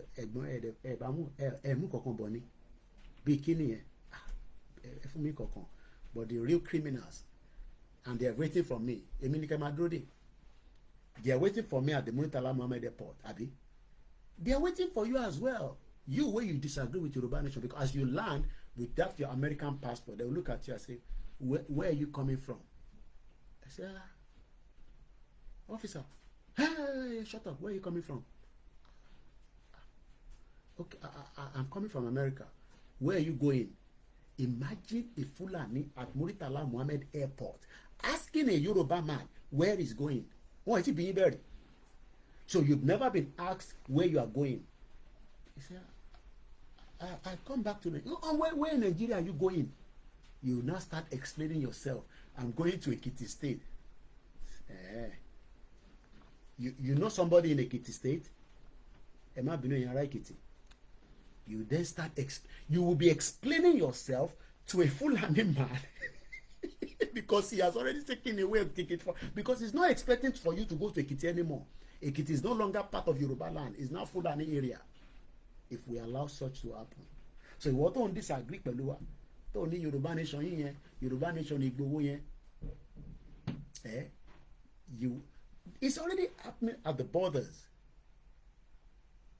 It's already happening on the borders, not at the airport in full, but to bad law through border. A Yoruba, I was called by my staff. I talked about it. They are still in Ogun State. The immigration officer is asking for their passport. And they are like, passport for what? We are still in Nigeria now. Why do I need a passport? Why should I be carrying a passport? And they stopped the vehicle. The immigration officer is a Yoruba man, but he's no longer a Yoruba man because he's now controlled by the ethnic cleansing of Fulanis. And they asked them to come down. That, where's your passport? Straight away they called me. I said, let me speak to the officer. I don't want to speak to anybody. I told him, put it on video call. As they put it on video call, I said, officer, let me speak to you. He said, I'm not going to speak to you. I connected the IGBOHO straight on the video call to that same call. This happened at, was it January? Program. I said, let's say, that's if I call IGBOHO now, only if he's busy with his wife and children, like I cannot challenge it, he will return my call. IGBOHO connected. I say, flash the phone to the officer. As the officer saw IGBOHO, he said, Awala welcome. Owan saw Yoruba. Any to Bawa saw Yoruba. Tele. Awala welcome. IGBOHO, shut up. Shut up. Benudake. Kilo ṣẹlẹ̀. Lẹ́sẹ̀kẹsẹ̀ mi ti brief olóyè pé ó máa dá ọmọ dúró ní kẹ́. Mo dẹ̀ ní ká bá sọ̀rọ̀ kò dá wa lóhùn. Lẹ́ni ẹsẹ̀ wọn sọ pé bàbá ìgbà tẹ́ wá sékìtì yẹn Awala welcome. IGBOHO ni wẹ́pẹ́pẹ́ ní sọ̀hún. Kìbí Yorùbá lẹ́yìn. Àwọn èèyàn sọ Yorùbá sí yín, wọ́n náà wọn ò tí kúrò ní Nàìjíríà, inú Nàìjíríà ló wà. Ẹ̀ ń béèrè passport. IGBOHO did not even give him any chance to talk. Hey, shut up. IGBOHO yá ìwọ ni mọ́tò padà. Èmi tẹ̀ ní bàbá àmọ́ no. Mo fẹ́ make sure pé mọ́tò yẹn move. Can IGBOHO be everywhere doing that? This is the reason why we must exit Nigeria, because you have already been stopped by the. Okay, if you say I'm lying, let's go back to Professor Moyo. Let's go and look for a story, because a journalist always comes with evidence. Professor Moyo traveled to Nigeria from US. He was almost killed. He left Nigeria in 1980, I think 86. This is the story. Professor Moyo Okejidi. I hope I pronounce his name. I've been professor because I'm told that he listens to me all the time, you know. But I might be pronounce that. Let me just leave it as Professor Moyo. The subconscious mind. I want us, the washing machine is the one, my wife keep washing. And I can't stop her because I cannot wash it. So let me continue with it so that the sound will be reduced a little bit. Please remember, Owo la fi ṣẹgbẹ́ ẹ support wa. Let me take you back. This was December 19, 2023. How Professor Moyo invited the police to kill him. Mumbo. Phenomenal story and that. Premium Times. Let's use the Premium Times. After encounter with the Nigerian immigration, remember that he drove from Ghana. He never had a problem at the Ghana borders. He never had a problem at the Benin Republic border. But as he was entering the Nigerian border, he has already entered the ethnic cleansing. Let's read further. After encounter with Nigerian immigration, U.S. professor robbed, then extorted by the police officer. The US-based professor is now accusing police officials of extorting him in an attempt to recover a stolen gadget in Lagos.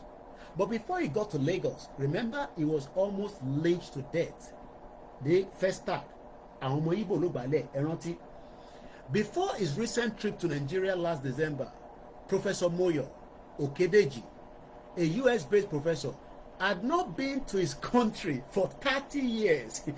Ṣẹlẹ̀ tí ẹ ti pẹ́ l'Amẹ́ríkà tẹ́ ẹ support Yorùbá nation. Ó bẹ́tà kẹ́ máa lọ lé o.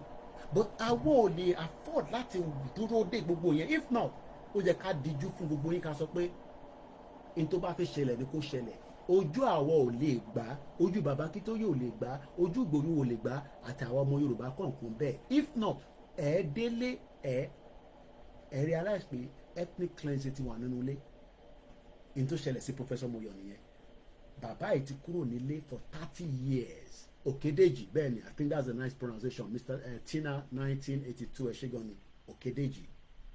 1992, according to him, he left Nigeria. I left 6 years after. 93, 94, 95, 96, 97, 98. 6 years after.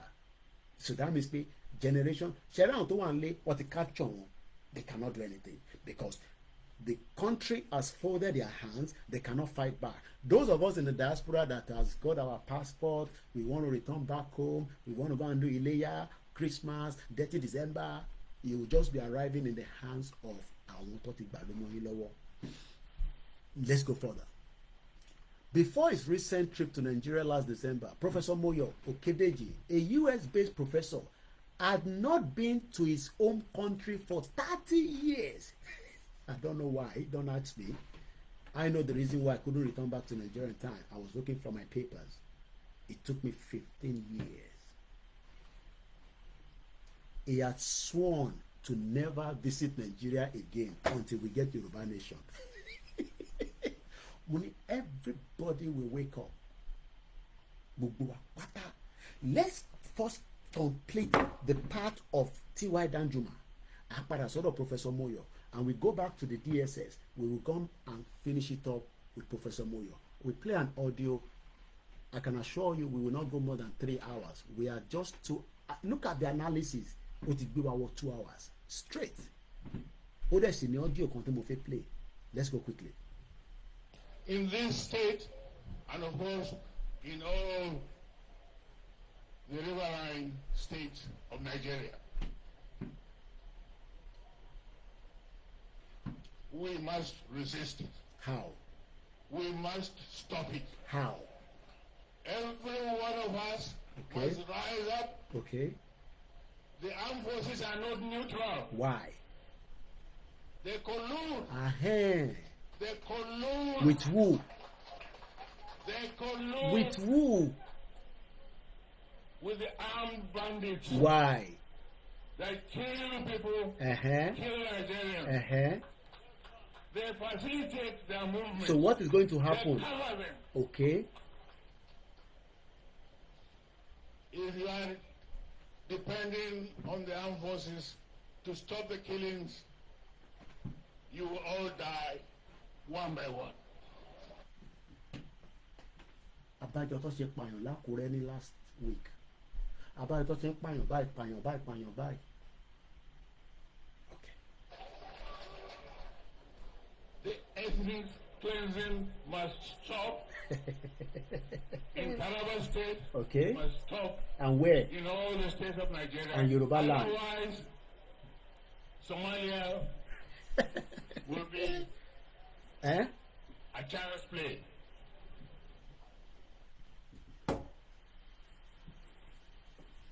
This video was 6 years ago, according to the TVC news that we are using it from. So it's not like a new video. But we have now got the reason why things fail to work, because remember, this video just popped up. It was not the video I wanted to play, but remember this guy, a Yoruba guy, kí ló sọ nígbà yẹn, ẹ̀gbọ́n tó sọ. bẹ́ẹ̀ mi ṣe ní káwọn ọmọ mi jẹ́ ká lọ Okay. ọ̀rẹ́ máa lọ mẹ́kọ́ àfọ̀n torí àwọn iná ń pè káwọn ò lè lóko wọ́n lẹ́nìkan gbogbo ọ̀nà tápẹ̀lẹ̀ àgbòrò ẹnìkan kan ò lè lóko gbogbo wọn wà lówó dé Okay. tọ́lá làwọn fúlàní kan yìnbọn wá sókè babaláwo lálẹ́ àná so tẹ́ńsán wà ń bẹ̀ mo ní káwọn ọmọ jẹ́ ká lọ àwọn bíi 20 kan wà lókè rò nísìn búrẹ́dì 2000 ni mo ní kọ́ lọ rà káwọn ọmọ yẹn kan fi máa fi ọ̀tà jẹ gbogbo wọn ló ní fámìlì náà àwọn tí ò ṣiṣẹ́ kan tí ò ṣe yẹn kan wọ́n máa gba sálárì. Ọmọ Yorùbá ń fi búrẹ́dì 2000 àtomi àwa ní kọ́ wọnú igbó kọ́ lọ bá Fúlàní jà níbo ló ti máa ní strength. You see why I say the governors should ṣẹ́yìn tẹ́ bá fi wá ní àwa Yorùbá nation ká wọnú igbó ká lọ ní owó yẹn. Stop lying. Níbo lẹ ti fẹ́ rówó? You think security is like mọ́ínmọ́ín àná ẹ̀kọ́ àtàkàrà? Ẹlòmíà ni ká fi drone lọ bá wọn jà. Technology tẹ́ fi lọ bá wọn jà níbẹ̀ dà. Ṣé ó sọ fún yín pé íńtánẹ́ẹ̀tì wà níbẹ̀? For 25 years, all our governors stole shege panza from every one of us. Owó tó yẹ kó fi protect wa, wọ́n sọ the personal money tiwọn. Not that they didn't have enough, but they are just selfish. Stole more, buy property abroad. Ikekere Madu want to do his daughter, as if his daughter is the only one that have kidney problem. Do you know how many Nigerians that have kidney problem that have died? Many of them like that. All they do is, they move their family while you are paying house rent abroad. They bought house cash. What the mobile share rally in America? I think American one is even easy. They buy house quickly in America. Remember Ajimobi children. They're enjoying their father wealth. You know Tinubu's daughter. Do you know how much house they're living in America? This was before he became a president too. While he was a governor, the children are living in a $1 million house in America, penthouse. Look at you. You are still living in slap me, I slap you. Wait toilet, no day inside. If you want shit, you go come out for your room. You go walk through that narrow passage. Open the door. Your door will wake the person when they sleep. Say, oh, who be that Polori Buruku again with the open door for 2 o'clock in the morning. They don't know say na shit, you won't go shit. Me, if I want shit now, I just go upstairs, I shit, I flush, nothing go happen. You, when you even shit, now inside Shalanga you dey shit, you dey say you be one Nigeria, it no go better for your papa. But bẹ́ẹ̀ ò ní ṣoríire. Bàbá ò ní ṣoríire. So tó bá yẹ kó bàbá ẹ̀ ṣoríire nínú Nàìjíríà ni, kò jẹ́ kí wọ́n máa tún máa sọ pé Nàìjíríà máa dà. Because bàbá ò ṣoríire ni. Idiot all over the place. So a Yoruba man is ready to defend the land, but the governors are not there. So you expect a Yoruba nation movement that does not have the resources, that is not collecting the security budget to fund it. We started that, we thought we could do it. We realized that no. It's bigger picture. We don't have that kind of resources. The resources that we need now is to prepare for the night vigil that is coming very soon. We should ask all the governors, past and present, Niboleko security budget money, Niboleko from the one that has died to the one that is alive. We should probe every one of them. Where is the money? So a Yoruba man is now buying a 2,000 naira bread with pure water. When the Fulani are taking much money, you can see them, their feet. Every day they are fit because they are stealing so much money through ransom, and they are used that to buy whatever they want to buy. I just go quickly because I want to push to the next side. wọ́n sọ̀rọ̀ àmọ̀tẹ́kùn sí wọ́n náà lọ pọ́lísì wọ́n ní kó máa lọ rẹ́gísà síbi kan àwọn tó lọ rẹ́gísà lọ́dọ̀ wọn sáwọn òṣèlú látijọ́ yìí nígbà tí kìnìún ti ṣẹlẹ̀ yìí. General, the former retired General Togo told us that if you still believe in Amotekun, you are a dead person. If you are still one of those say there's an Amotekun somewhere, you could buy. To buy him Broadway Amotekun, now that they are not there, they are as useless. Look, this is a tissue paper.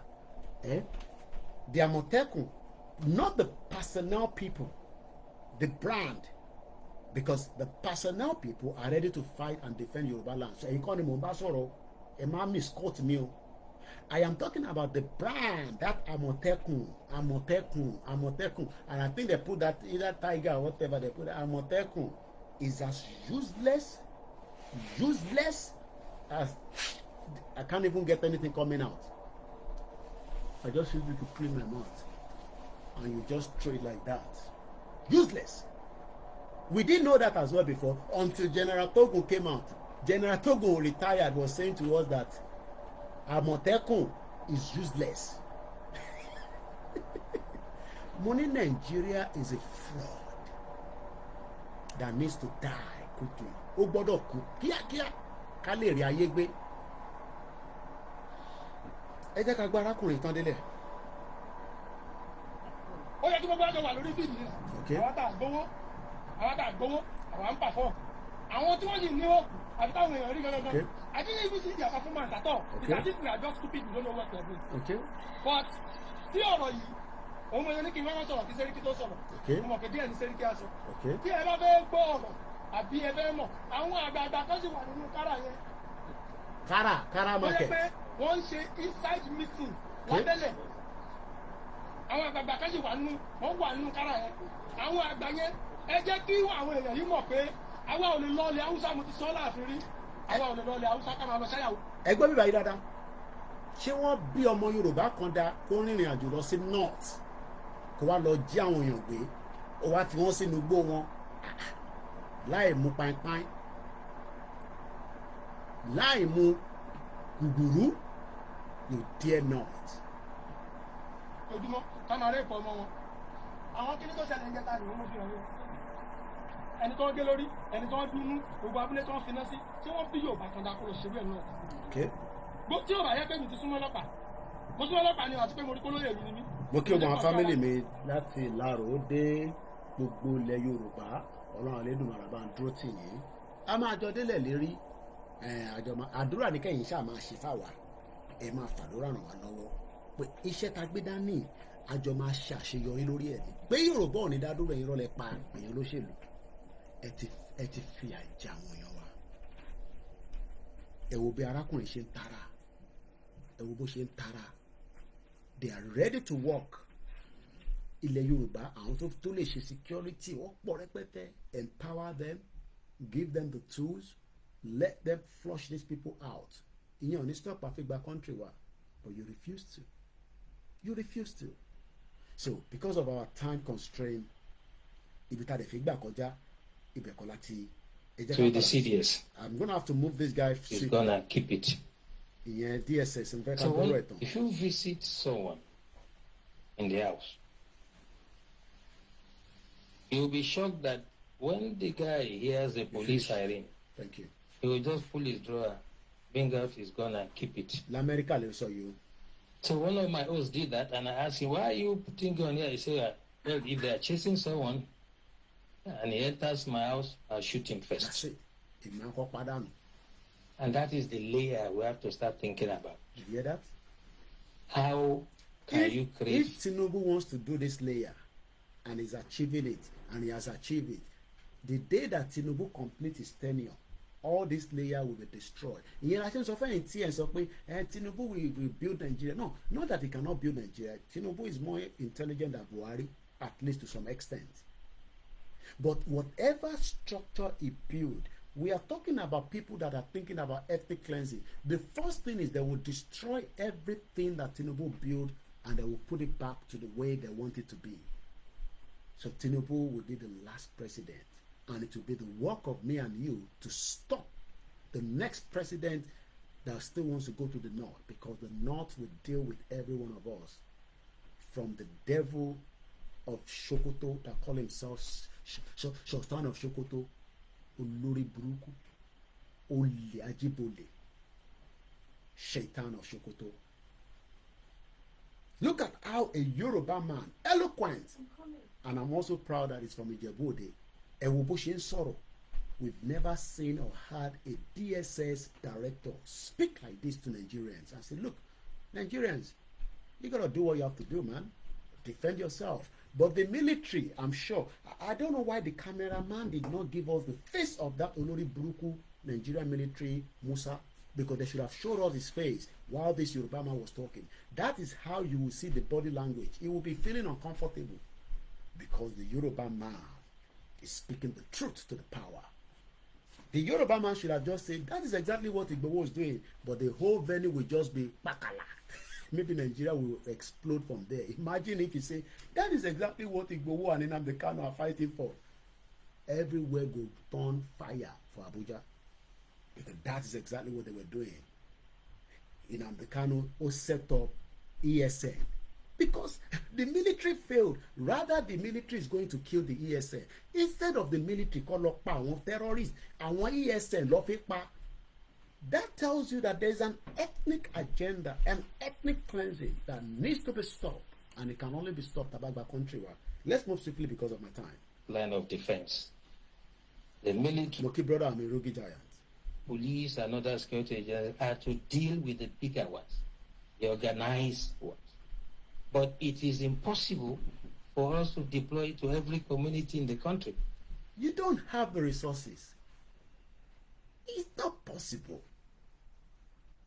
Koiki, don't worry. This Jagaban is going to give us state police. Tinubu will deceive you with that for just 2027. Tinubu even said that if he doesn't give you electricity after 4 years, don't vote him in. So why do we need to even bother about voting? He has failed. Only to for 24 hours. We should not even bother to vote him back. Right now, I can see Tinubu campaign vehicle already established, moving around Abuja. You can tell that they are all criminals. And I am not in Nigeria. So if you are still one of those that think like I am the NYSC girl that we speak and you are looking for me, I pray that Tinubu come to London. I can look for him as well. Because every time he comes to London, they're hiding him. The last time he was in Paddington Hospital. And as he heard that Igboho was coming to London, he jet out, he went to France. You remember October when we had Igboho's birthday and the beautiful rally. The mother of all rally that has never been done before. I can say it categorically that no Nigerians have done what we have done in the last 25 years that I've lived in this country. I've never seen it. I've lived here for 25 years. Nigeria pull that sort of rally. Kudos to those behind it. I will leave the rest for history. Kudos. And we also went to number 10 Downing Street. Some people say, now only security in say. But do you know the content of the letter? Do you know what Babakitoye wrote in that letter? Do you know how long it took us to prepare all that? You think say not just 1 week, 2 weeks? Emma Kaitoku nínú ìwé mi. Igboho Osha. Àwọn kan dé rally yẹn wọ́n béèrè pé kí ló ń ṣẹlẹ̀? Look at police everywhere. Adúpẹ́ lọ́wọ́ àwọn tó ń ṣiṣẹ́ ní Koikimedia and the rest of the team. Think say this one are Nigerian police. As I arrived there, I said, Mr. Koiki, we've been waiting for you. I said, yes, I'm here. What's going on? We just want to brief you as how it's going to go today. I said, yeah, that's what I want to know. Odakinya wa abroad. Odakinya wa in the civilized country. As the officer were calling me, they were giving me all the layouts. And they were telling me that, you see up there, don't tell anybody. There's a lot of things happening. Because we knew that there was going to be an attack on Igboho. Even in the UK, the Metropolitan Police said, don't worry about that. This is not Nigeria. They assured me that this is not Nigeria. Nothing will happen to Igboho until he returns back to his base in Germany. You think this is Nigeria? Tinubu ran out of London. Go and look at the record. Tinubu ran out of London because they told him that you cannot be here when Igboho is here. And Igboho has the right to be here because it has been booked.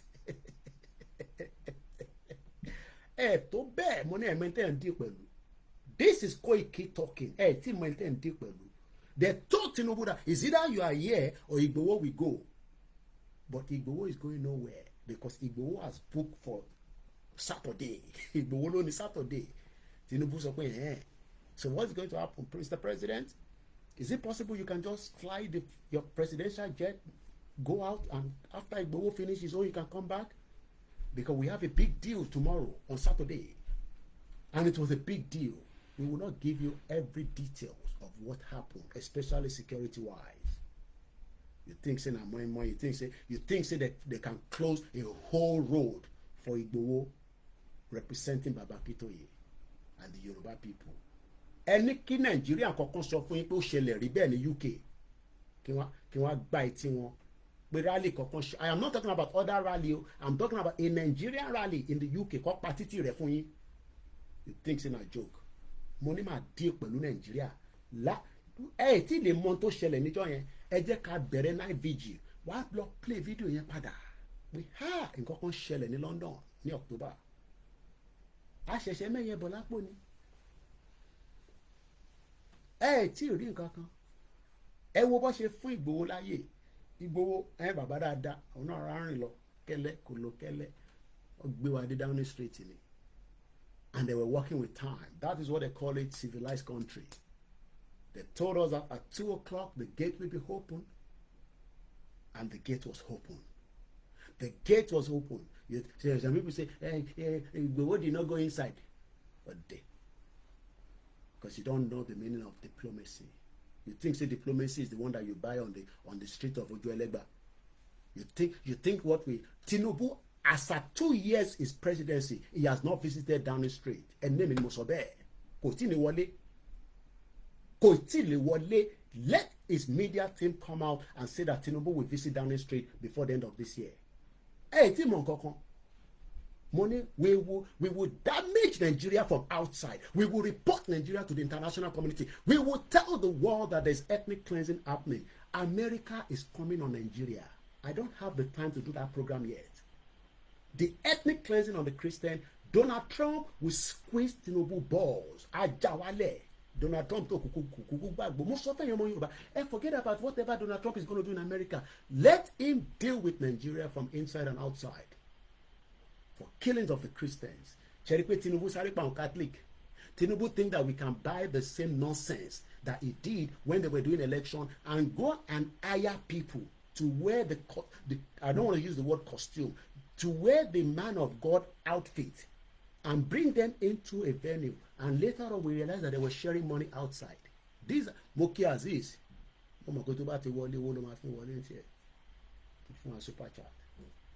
Tinubu has go and see Tinubu called a Catholic church to Aso Rock when he don't hear say Donald Trump we no go. Trump fire anybody from Keith Starmer to any one of them. So who is Nigeria to Tinubu? Tinubu that has so much bad record in America. We pray that Donald Trump can even unveil those records for us so that we can use it against him. 419 country. We will use our media to report Nigeria of the crime against innocent people. Whether they like the Yoruba nation or they don't like Yoruba nation, we will report Nigeria on a daily basis. Let Tinubu come and visit UK and go to number 10 Downing Street. He has been coming to the London. He has been president. He has come to UK, not twice, not 3, not 5 times. He has not yet visited number 10 Downing Street. Igboho was there, and you are saying that Igboho did not go inside or there. You think say number 10 Downing Street is like your mother's door. That your face may face you. Oloshi, Omali. Now that I'm showing all of you how the airport looks like, how the inside the it is Koiki that started showing you how the plane looks like, how we eat inside the plane. And you say we are not bringing it closer to your doorstep. Because all those things we are showing you is to tell you that you have the right as Yoruba people to travel on the plane from Ekiti to Oyo. Right, like the lorry plane. I can go now from London to Manchester by plane. There is a plane. If I go to Stansted, I can book a plane and go to Manchester and go and see Kentos.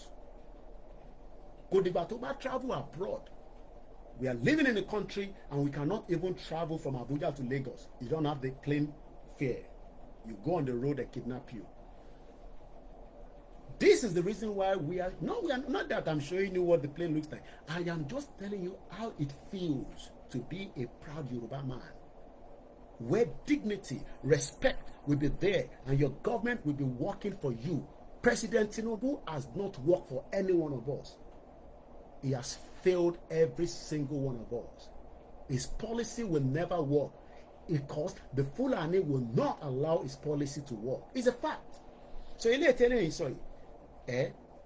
knows the truth. Every one of them knows the truth. Have you got your state police? 34 state police. Hey, Tinubu will give us state police, so he will give us state police. So Mamsinke, easy. Moki Babami Oluwawomi Ibrahim. Let's finish this quickly. It is unimaginable that any security agencies that has that resources to do it. So as we live here, we all belong to one community or the other. What we have to start experimenting. And before I go further, because Lano, as we were completing the program, my team, because I have a lot of my team that are doing different search of different things. Do you know that there was a massive protest? Massive protest ní Mumbo.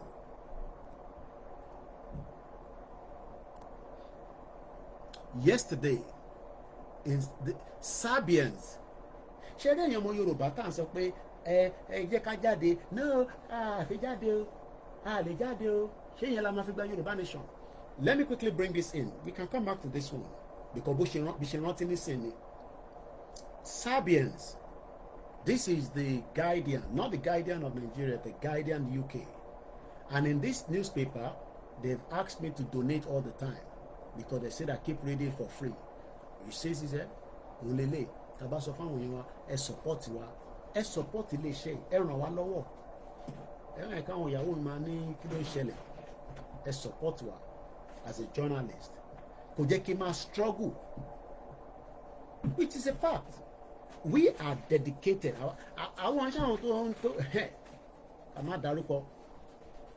We are dedicated. I've told my wife before I arrived that I'm returning back. But I cannot return back if I'm not going to do my dues and also what I need to do before I go back. Then it's a waste of time. Kí ni mo fẹ́ lọ ṣe? Nígbà tí ilé gan tí settle down. I must well just sit here. And there's a lot of things I can do. Mo níwèé láti ṣiṣẹ́.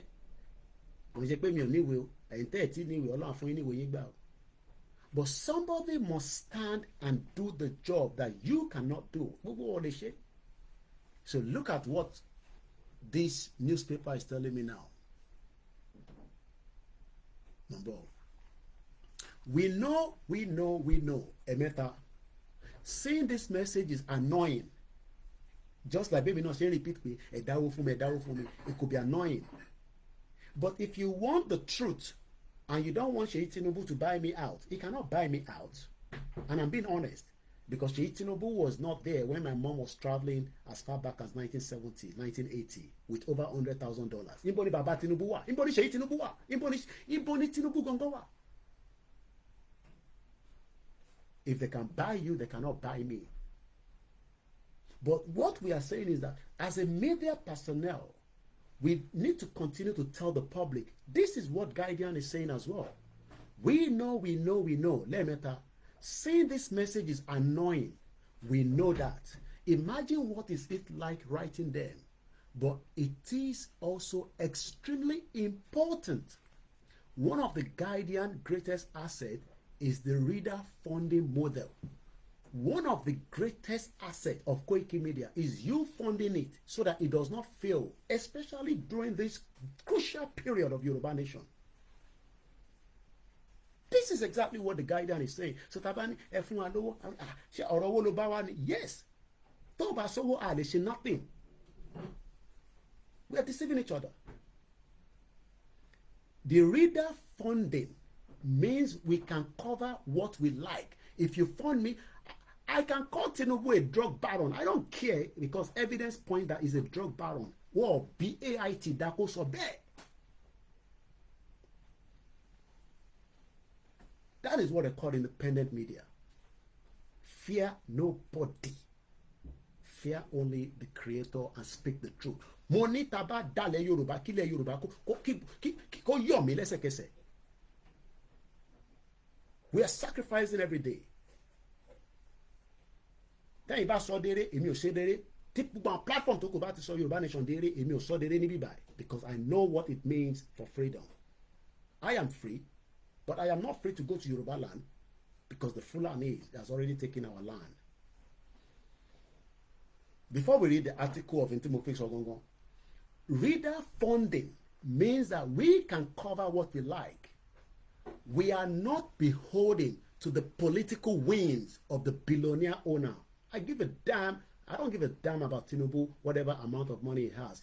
I prefer you to fund me than Tinubu to fund me. Tinubu cannot fund Igboho. They tried to bribe him. We saw that. Buratai sọ fún Igboho pé kọ̀kọ́yé tó bá fẹ́ sínú check Igboho ní ṣégi panzani to you. Èló ló ní? You are a Fulani man. You want me to sell out for you, a Fulani man, for Yoruba people. Mo dékú tọ́nu. Mo wo structure tí bàbá yìí wá ń gbé nísìn. Mo káwọ́ mọ́ rí pé ha! Igboho ẹni tó ní mansion ní ẹ̀ ní Osoka ó wá come down to a standard èyí tó kẹjẹ ń de mọ́ bẹ́ẹ̀. Ọlọ́ba ń dúró tí olóyè Igboho. Mo ní mo ní fi ẹ́ sílẹ̀. Mo dé tán táwọn Yorùbá ọba fún wa lówó tá máa fi wá màá tún lọ bá mọ sí mi ni màá lọ lọ́bẹ̀ bá mọ sí mi á jẹ́ pé àwọn ọmọ Yorùbá bóyá wọ́n mọ yìí wa wọ́n tí mọ yìí wa débẹ̀ ni màá tún lọ lọ́bì bá mọ sí mi pé kó gbówó jáde tá máa fi ra tíkẹ́ẹ̀tì màá lọ bá. It will be my last resort. Reading funding means we can cover what we like.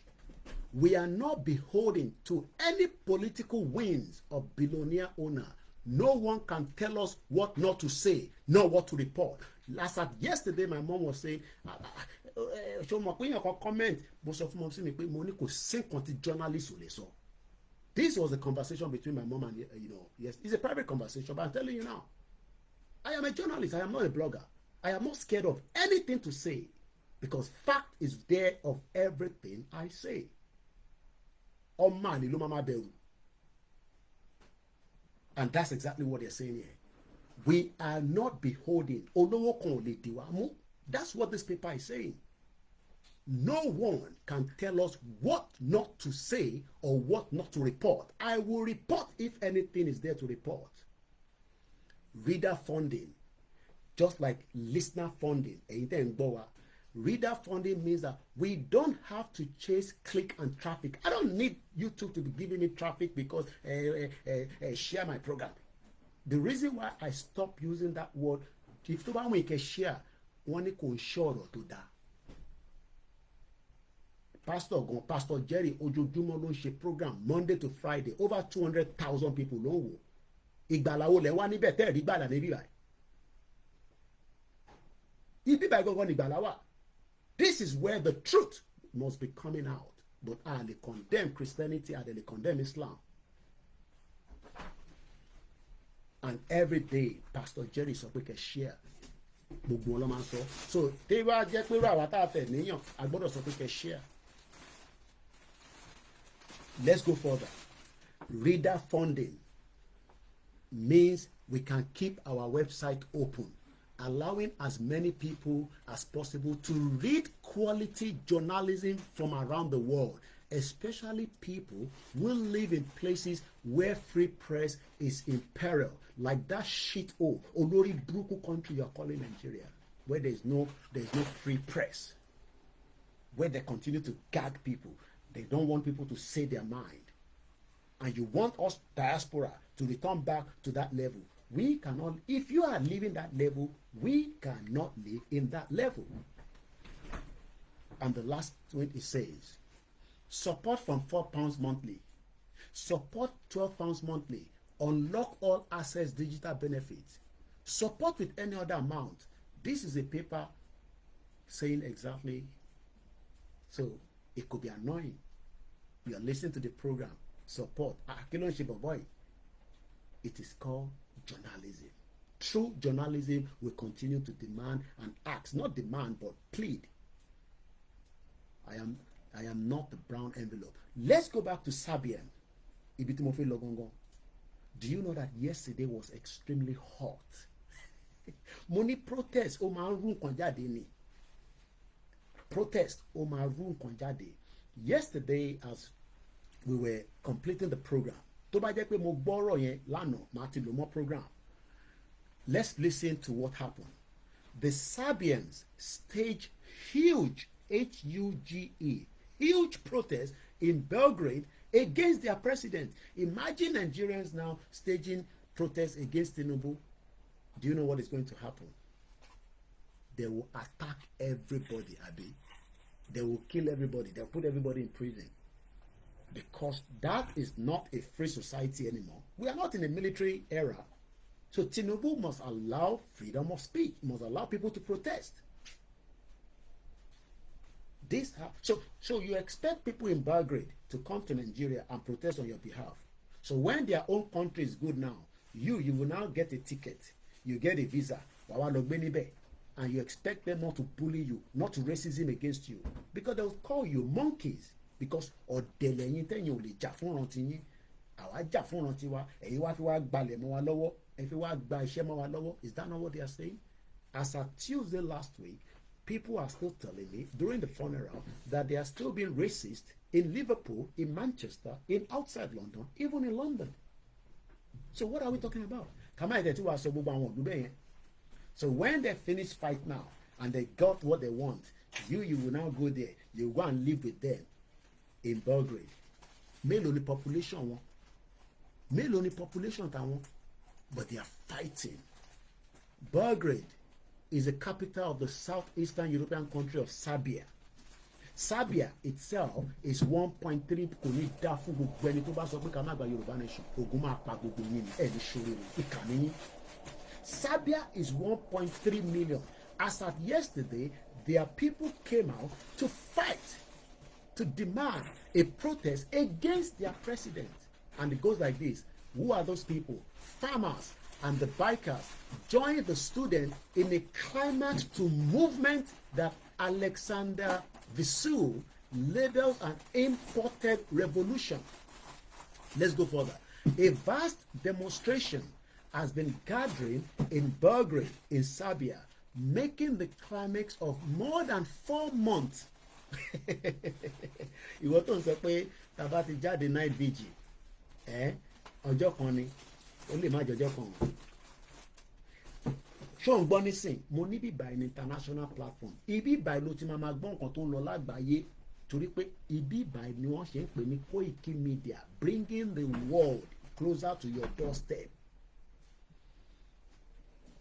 Ní Serbia lánàá, ní Belgrade lánàá eléyìí ṣe ọ̀rọ̀ last week o. More than 107,000 people were out protesting. Protesting for what? It's not just yesterday. They have been protesting for the last 4 months. Táwa bá ní ká protest nísìn. Kí ni mọ́mì mi máa jẹ? Kí ni dádì mi máa jẹ la máa béèrè? Because we are cowards. Cowards ni gbogbo wa. Àwa fẹ́ ti gbowó tàbí a fẹ́ ti gbowó. But I always say we are not cowards. We are true warriors. Abi. But ẹ má tún máa bá wa sọ pé ká wá lọ ṣe election, ká wá lọ contest, ká wá lọ ṣe political party. A coward ló sọ̀rọ̀ bẹ́ẹ̀ yẹn. We will get our country by fire, by peace, by force, or by whatever means. But it will start from somewhere. Let's stick to Belgrade and find out kí ló ń fà, kí ló dé tó ń protest. Ṣé bí ń pa wọ́n ni, ṣé yà ń jẹ wọ́n ni? Wọ́n níná, wọ́n ní internet. They are part of, I'm sure they are also part of European countries. 1.3 million. Tens of thousands protest. Gbogbo news àgbáyé ló gbé. Táwa bá ti bẹ̀rẹ̀ night vigil. Ní sanwó fẹ́ni kankan wọ́n máa bá wa gbé lọ́fẹ̀ẹ́ ni pé wọ́n ń ṣe night vigil nílùú yìí o. Ṣó ti darapọ̀ mọ́ wọn? Àbó ògbọ̀. Sórí ìwọ tẹ́tí ẹ di yẹn, etí ẹ máa là nígbà tásìkò yẹn bá tó. Ẹ̀yin jẹ́ kó kúkú díẹ̀. Ká má sọ̀rọ̀ púpọ̀ mọ́. Eléyìí ọ̀rọ̀ àná leléyìí o. Eléyìí gan la máa fi pa. Èyí tí mo fẹ́ ṣe tó kù, àsọdọ̀la. Ẹ jẹ́ kí n stick sórí eléyìí kí etí wa lè là. and I think I need to record this so that we can send it out as well. Mo ń bọ̀, ẹ jẹ́ ká fi ọ̀rọ̀ DSS sílẹ̀, because this is what matters more now. Ó bá ti pè kí wọ́n á gbé. This is the one that matters more. Mo kí gbogbo wa lẹ́ǹkan sí. Mo fẹ́ record ẹ̀ ni. Any 16th March 2025, exactly 10:05 from the studio of Koikimedia in London. À ń sọ̀rọ̀ lọ nípa ìlú kan tó ń pè ní Serbia, 1.3 million. Ní capital wọn lánàá ní Belgrade ní on the 15th of March 2025, àwọn aráàlú jáde wọ́n protest. Kí ni wọ́n protest fún? Kí ló ń fa protest? Láti ìgbà wo ló ti ń protest? Gẹ́gẹ́ bí bá ti ṣe ń kà lọ yìí, wọ́n ní ó ti tó oṣù mẹ́rin tó ti fi ń demand fún kankan lọ́wọ́ president wọn. Tọ́dẹ̀ ní tọ́ ọ̀bá gba demand yẹn, àwọn ò ní kúrò lójú títì. Ẹ̀yin náà lè check ẹ̀. Kí lorúkọ ìlú yẹn? Serbia. Kí ni spelling Serbia? S-E-R-B-I-A. Oní fóònù lọ́wọ́, Google ẹ̀, kó wá kọ protest sí kó lọ kà. Ẹ jẹ́ ká tẹ̀síwájú. Gẹ́gẹ́ bí ìwé tí a ti ń kà, kò ń ṣèwé inú pépà tó ń pè ní The Guardian. Serbians, àwọn oní Serbians, ó dàbí báwa náà ṣe jẹ́ Yorùbá, a kì í ṣe Nàìjíríà. The Serbians staged huge protests in Belgrade against their president. Àwọn wo ni? Farmers, bikers, wọ́n joined the students in a climax to movement that Alexander Vučić labels an imported revolution. A vast demonstration has been gathering in Belgrade, making the climax of more than 4 months of student-led protests and the biggest challenge to President Alexander in the 11 years of his increasing autocratic rule. Ìlú tó bá ti jó lórí burúkú, àwọn aráàlú gbọ́dọ̀ jáde kó protest. Ìlú tó bá ti jẹ́ ìlú òfò tí kò fẹ́ jẹ́ kí àwọn aráàlú yẹn ṣoríire, wọ́n gbọ́dọ̀ jáde kó protest. Ìyẹn ni wọ́n ń ṣe ní Serbia. Ìwọ máa dúró pé Jésù ń bọ̀, ànábì ń bọ̀, kó má múra sílẹ̀ fún night vigil tó ń bọ̀. Àwọn eléyà wá ṣe tán, wá ṣe gbogbo ẹ̀ tán, ìwà wa náà fẹ́ lọ gbé níbẹ̀, ó wá ní kó má búlé ẹ. Tension in the run-up to yesterday's mass protest, suggesting that there will be an attempt to overthrow him by force and calling it an imported revolution with the involvement of Western intelligence agency, but he provided no evidence for the claim. Ara tí wọ́n sọ ni pé torí kí n lè ṣàlàyé ẹ̀ torí ẹlòmíì ò gbọ́ yìnbó kò dẹ́ ṣe fọ́ọ̀tì yín, ìtàn sọ ni pé president yẹn sọ pé ṣé kò ń ṣe pé àwọn westerner ló ń push agenda yìí, àwọn aráàlú ní kò ní da fún, kò ní ṣoríire nítorí pé òun ló kó wàhálà bá àwọn làwọn ṣe ń protest láti oṣù mẹ́rin. Ṣé bẹ́ẹ̀ náà lórí lọ́dọ̀ tí yín ní zoo country àbí bẹ́ẹ̀ kọ́? Ìbéèrè ni o, fẹ́ni tó bá gbọ́ díò yìí, àìtí ìbáyọ̀ kankan jà. Èmi dẹ̀ ń ṣàlàyé as a journalist ni. Journalist ò dẹ̀ kí ń bẹ̀rù láti sọ̀rọ̀, láti béèrè béèrè, torí àwọn eléyìí nísìn tó ń jà yìí wọn ò ní wá jà fún ìlú míì, ìlú wọn ló ń jà látara nǹkan tí ìjọba wọn ò ṣe, ìjọba olórí burúkú wọn. Mo ṣe máa ṣe. Tó bá jẹ́ pé bẹ́ẹ̀ ni ìjọba olórí burúkú tọ̀dọ̀ tí náà náà, ẹ lọ máa múra fún night vigil. Tó bá mọ tán pè ní night vigil, problem ti ẹni ẹ kò ṣe problem tèmi. Ẹ jẹ́ ká padà. Ó fẹ́ push agenda yẹn pé àwọn aráàlú tó jáde yìí o, ìjáde tó jáde yìí, agenda yẹn látọ̀dọ̀ àwọn westerner ni. Ṣé tó bá jẹ́ pé òun ṣe tó yẹ kó ṣe, ṣé wọ́n máa push agenda yẹn? Ẹ jẹ́ ká tẹ̀síwájú. The demonstration says they are against government corruption and the incompetent have so far been overwhelmingly. Ṣé the same thing náà ni ní zoo country tẹ́ ń pè Nàìjíríà? Ṣé kò sí corruption? So ṣé àwọn ará Serbia ló máa wá bá yín ṣe night vigil? Máa dúró dè wọ́n bọ̀. Hundreds of government supporters, mostly black-clad young men wearing baseball caps, many with matching black backpack, gathered in Belgrade opposite the Serbian parliament, one of the focal points of the demonstration. Local reports suggest that there were members of organized football hooligan groups among them, as well as veterans of the Red Beret, Special Force Unit implicated in 2003 assassination of the Serbian Liberal Prime Minister. A thick condom of police ringed the assembly building and separated the supporter from the protest who also gathered in. Bó ṣe máa wáyé ní gbogbo ìlú òfò nìyẹn, ìlú tó bá ti jẹ́ ìlú òfò tó ń ṣèlú, àwọn president á lọ kó àwọn tọ́ọ̀gì tiwọn náà jáde bá ṣe rí nínú EndSARS. Ìyẹn la ṣe nílò jàmàlà tewédú dáadáa kó dira torí wọ́n máa lo àwọn aráalé láti fi bá yín jà. In the mid-afternoon, protests close to the state broadcasting headquarters in the central Belgrade were told by police to move as there was a threat of an attack by pro-government mob. Intercity trains had been cancelled for the day in what the state railway company said was a security measure for the passenger safety, but which was widely seen as an attempt by the president to limit the size of the protest. Olórí burúkú làwọn president tó máa ń ṣe nìyẹn. Wọ́n mọ̀ pé èrò máa fẹ́ wá, wọ́n wá fẹ́ sọ pé káwọn èèyàn má lè débẹ̀, wọ́n stop train. Mo kàn ń sọ eléyìí kó lè bá yé ẹ̀yin tẹ nílà káyè tá à ń múra sílẹ̀ fún night vigil titiwa náà.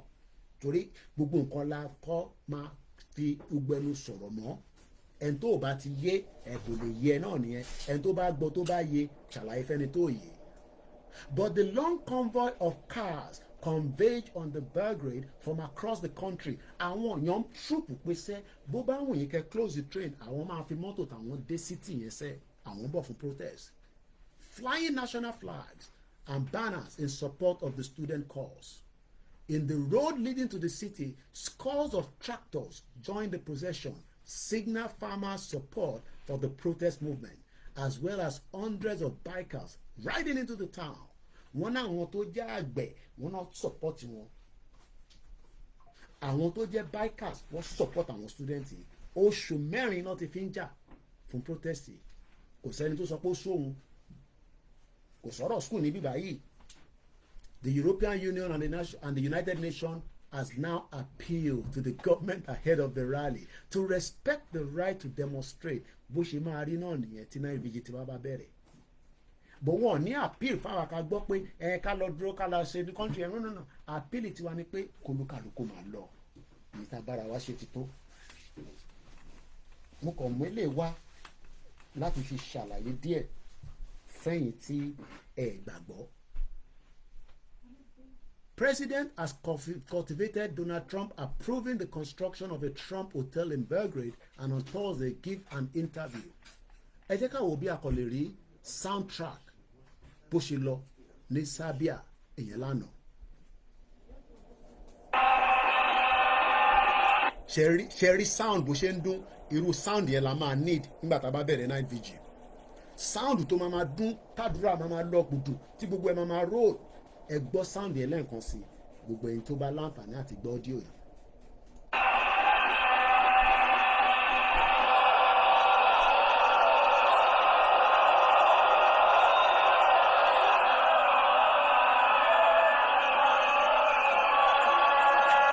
Ẹ̀yin náà wo irú sound yẹn bó ṣe ń lọ. Irú sound yẹn ò lè máa lọ nílùú kan kágbáyé sọ pé àwọn ọ̀gbọ́n tó ń lọ. Mo ní Koikimedia èmi ni máa lọ máa bá yín mu wá bó ṣe ń lọ lágbàáyé etí tẹ̀yìn ni pé kẹ́yìn ṣàfarabalẹ̀ kẹ́ gbọ́ dáadáa. Kò ní jù bẹ́ẹ̀ lọ lórí ọ́díò yìí. And I hope the message is clear. As we are winding down, máa fi the last part of the program kákọ̀ fi sáré gbọ́ ọ́díò tí a fi play gangan. Tá bá gbọ́ ọ́díò yẹn tán a ní lè ṣe analysis púpọ̀ lé lórí lálẹ́ yìí torí mo ní time but a ṣe analysis lé lórí lọ́la ẹ jẹ́ ká gbọ́ audio yẹn. Èmi ní ọjọ́ kẹwàá. No kò ṣàn lélẹ̀.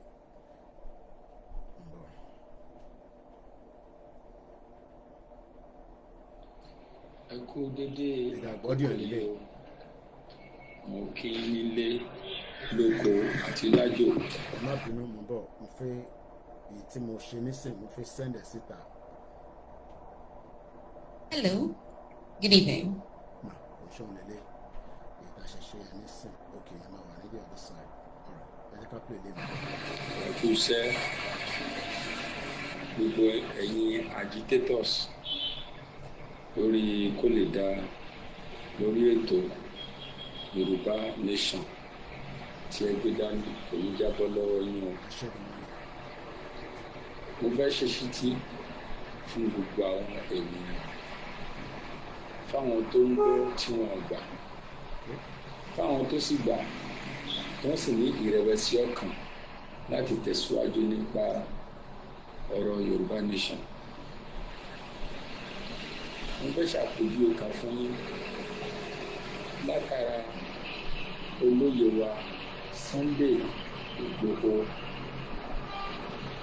òòṣà ọkọ ẹkùn ọkọ Fúlàní. Ká tó délé ayé làwọn ẹ̀sìn oríṣiríṣi ti wà. Kọ́lọ́n tó wá fi àwọn olùfìdímúlẹ̀ ẹ̀sìn kọ̀ọ̀kan yẹn wá fi ránṣẹ́ sórí ilẹ̀. Àkọ́kọ́ náà tí a bá ní ká mẹ́nu lé ìtumọ̀ àlàyé tí a ń bá bọ̀ lọ́wọ́lọ́wọ́ yìí,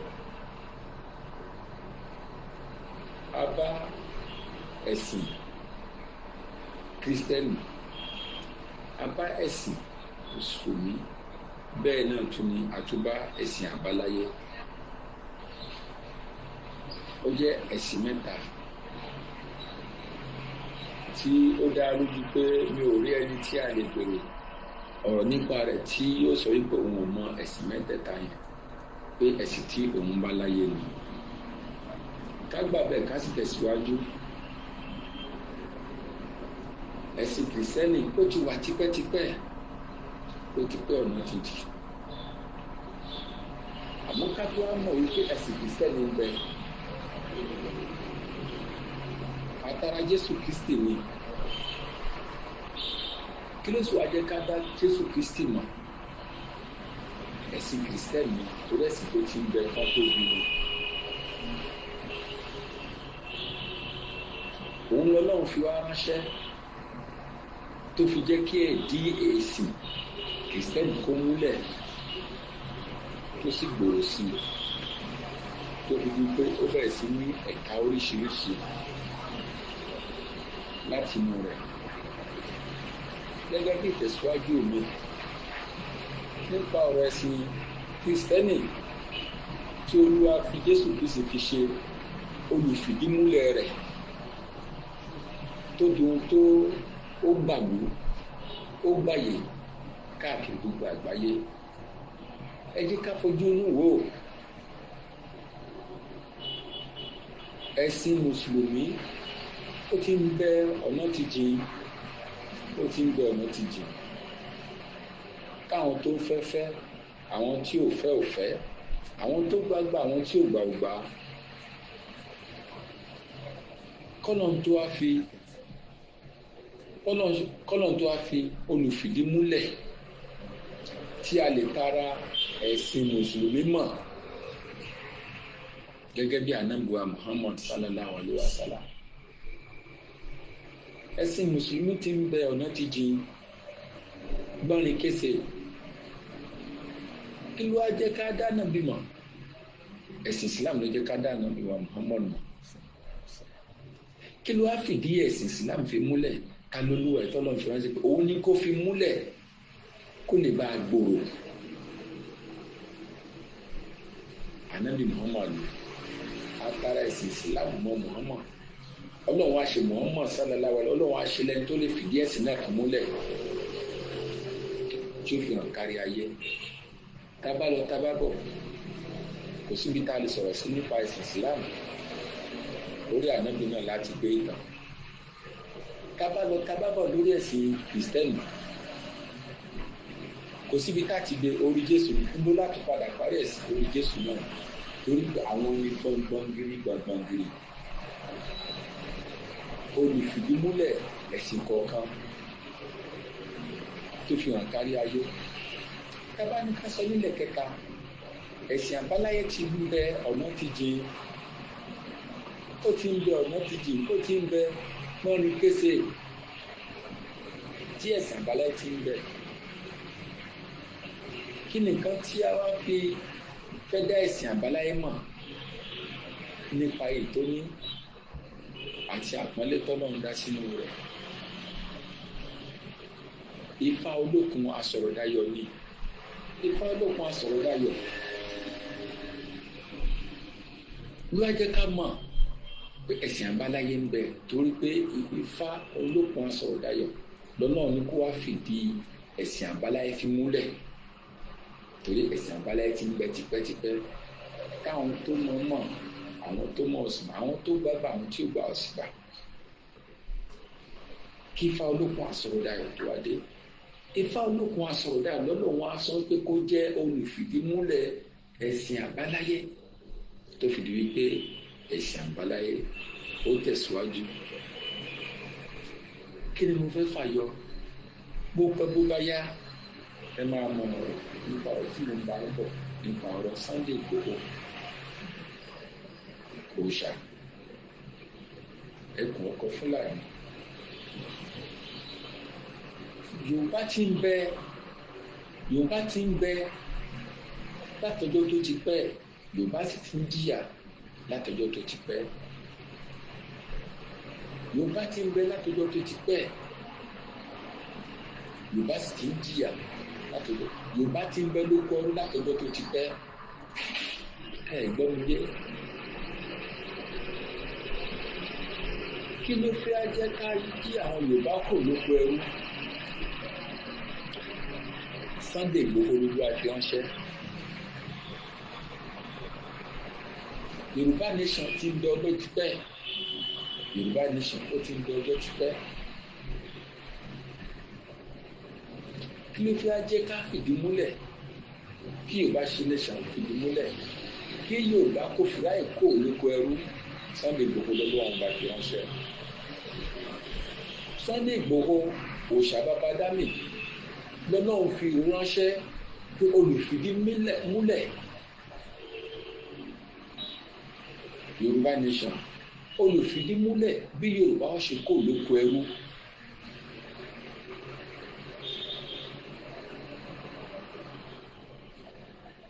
Tí ó yẹ ká ti mọ̀ yí pé inú ọkọ rẹ̀ ló yẹ ká kó sí tí Yorùbá ó fi dé destination tó dáa.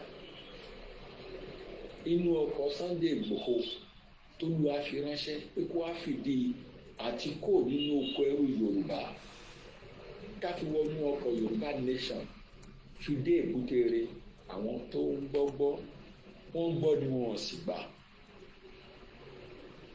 Ẹ má jẹ́ pẹ́ kẹ́ tó gbọ́, ẹ má jẹ́ pẹ́ kẹ́ tó gbà o.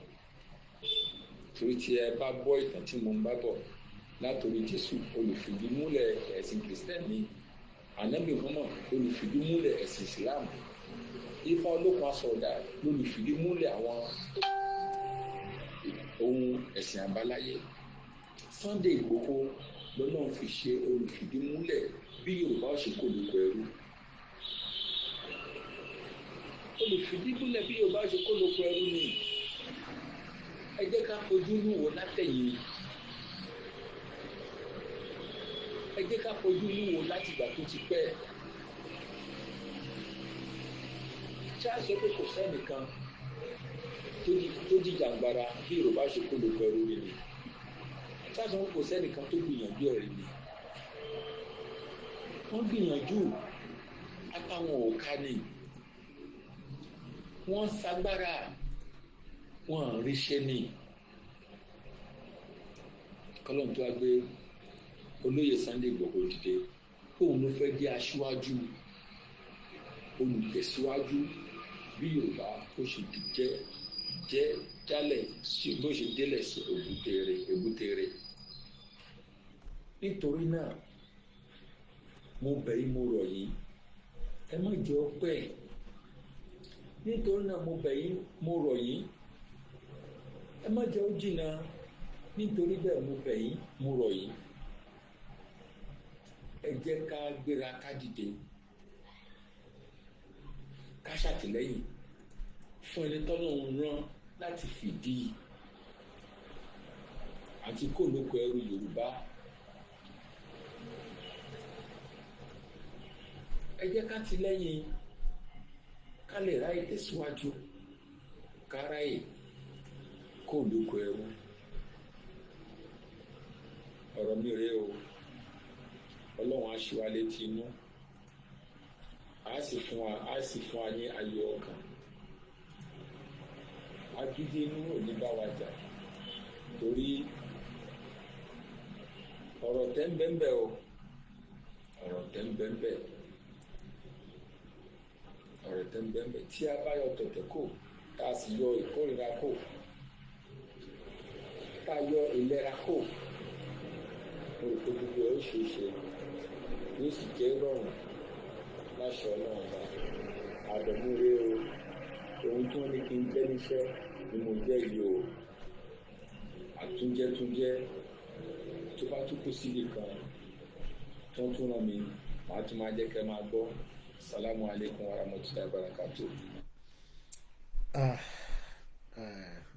Òun ni gbogbo wa ti gbọ́ yẹn a máa expatiate lè lórí ní ọ̀la lágbára ọlọ́ọ̀tọ́rí àní táìmù ilẹ̀dẹ̀ ti ṣú ní aago 10 lọ́dọ̀ tèmi níbí bá ilé ìwé dẹ́wà lọ́la mo lọ bẹ́ẹ̀ mo kí gbogbo ẹ̀yin mùsùlùmí láì yọ ibì kankan sílẹ̀ mo kí láti Kwara dé Kogi mo kí láti Èkìtì títí dé Ọ̀yọ́ títí dé Ọ̀ṣun títí dé Ogun State and Lagos mo kí ẹ̀yin Christian tí ẹ wà nínú Lent ọba Elédùmarè àsìkò yìí ẹ jẹ́ ká túbọ̀ ṣe àdúrà tó pọ̀ kí gbogbo àwọn tó ń darí wa kí Ọlọ́run kó tì wọ́n lẹ́yìn kó dì wọ́n mú dáadáa àwa tí a wà lẹ́yìn wọn náà kí Ọlọ́run má yọ ẹsẹ̀ wa kúrò nínú nǹkan tá a gbé dání kí Ọlọ́run túbọ̀ fún wa ní strength àti the zeal àti the energy to continue to push further àwọn tó disagree kí Ọlọ́run kó yọ́nú sí wọn torí pé èmi mọ̀ bí tí ọmọ Yorùbá máa disagree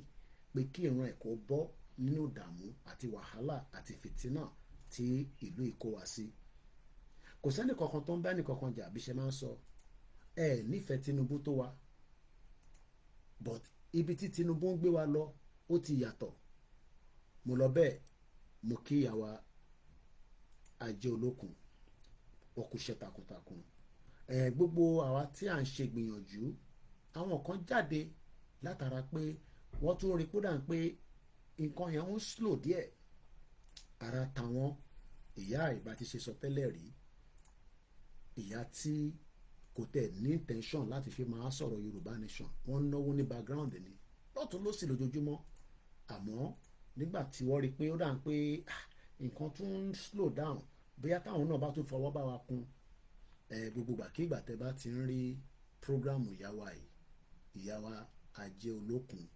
ẹ bá wa máa share program wọn a ti lo fídíò wọn rí níjọ́ kan tí a ṣe wà ní Áfíríkà tó ń ṣètò lọ́wọ́lọ́wọ́ ìyá tó rẹ́gẹ́ báyìí tó bá ní àwọn ìyá tó nífẹ̀ẹ́ Yorùbá nation wọ́n nífẹ̀ẹ́ dákú ni kò ń ṣe tẹnu àmọ́ bí a ti ṣe sọ tí gbogbo ọba ń pín ètò tí a pín ètò a máa difficult fáwọn tó ń ṣètò yẹn èdè tá a ṣe ń sọ pé ẹ máa bá wa share gbogbo program tá a bá ń ṣe kò ń ṣe ti Koiki nìkan gbogbo àwọn medias wa including ìyàwó Ajé Olókun ẹlòmíì ọmọ ẹni tó ń pè bẹ́ẹ̀ kákọ̀sáré ṣó wọn kẹ lè mọ ìyá tá à ń sọ yìí ìyá lálùbáríkà ìyá dáadáa mo kí wọn kò ṣe takuntakun kò ní sú gbogbo wa kò dẹ̀ ní rẹ̀ wá ẹ̀yà gbọ́ díẹ̀. wọ́n fi wá jí kòkó wa wọ́n fi ń jí petrol wa wọ́n fi ń jí gbogbo mineral resources wa lọ wọn ò jẹ́ kí àwọn oníkan ọmọ ẹlẹ́ran wá wá di ewu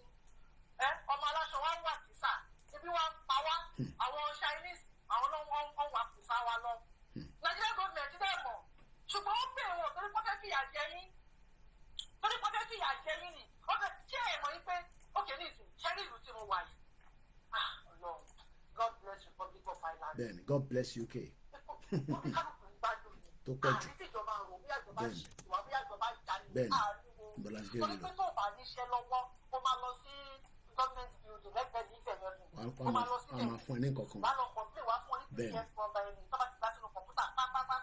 owó máa wọlé. wíìkì yẹn báyìí máa bẹ̀rẹ̀ sí máa fún ẹ lówó oúnjẹ ni. ọmọ bẹ̀rẹ̀ sí máa fún ẹ lọ́dún owó oúnjẹ náà tó bá ti ní bá lè ṣiṣẹ́ tó bá ti ríṣẹ́ tó bá ti lọ bá wọn má pàrọ̀ wọ́n á tún stop ẹ̀ wọ́n á stop ẹ̀ lọ bá wọn kó ti ríṣẹ́ wọ́n á stop ẹ̀ that's it. wọ́n stop ẹ̀ tó bá ti ríṣẹ́ tó bá dẹ̀ fẹ́ ṣiṣẹ́ náà wọ́n fún ẹ lówó oúnjẹ lọ ni. kí bàbá mi Kẹ́hìndé ọ̀sẹ̀ ni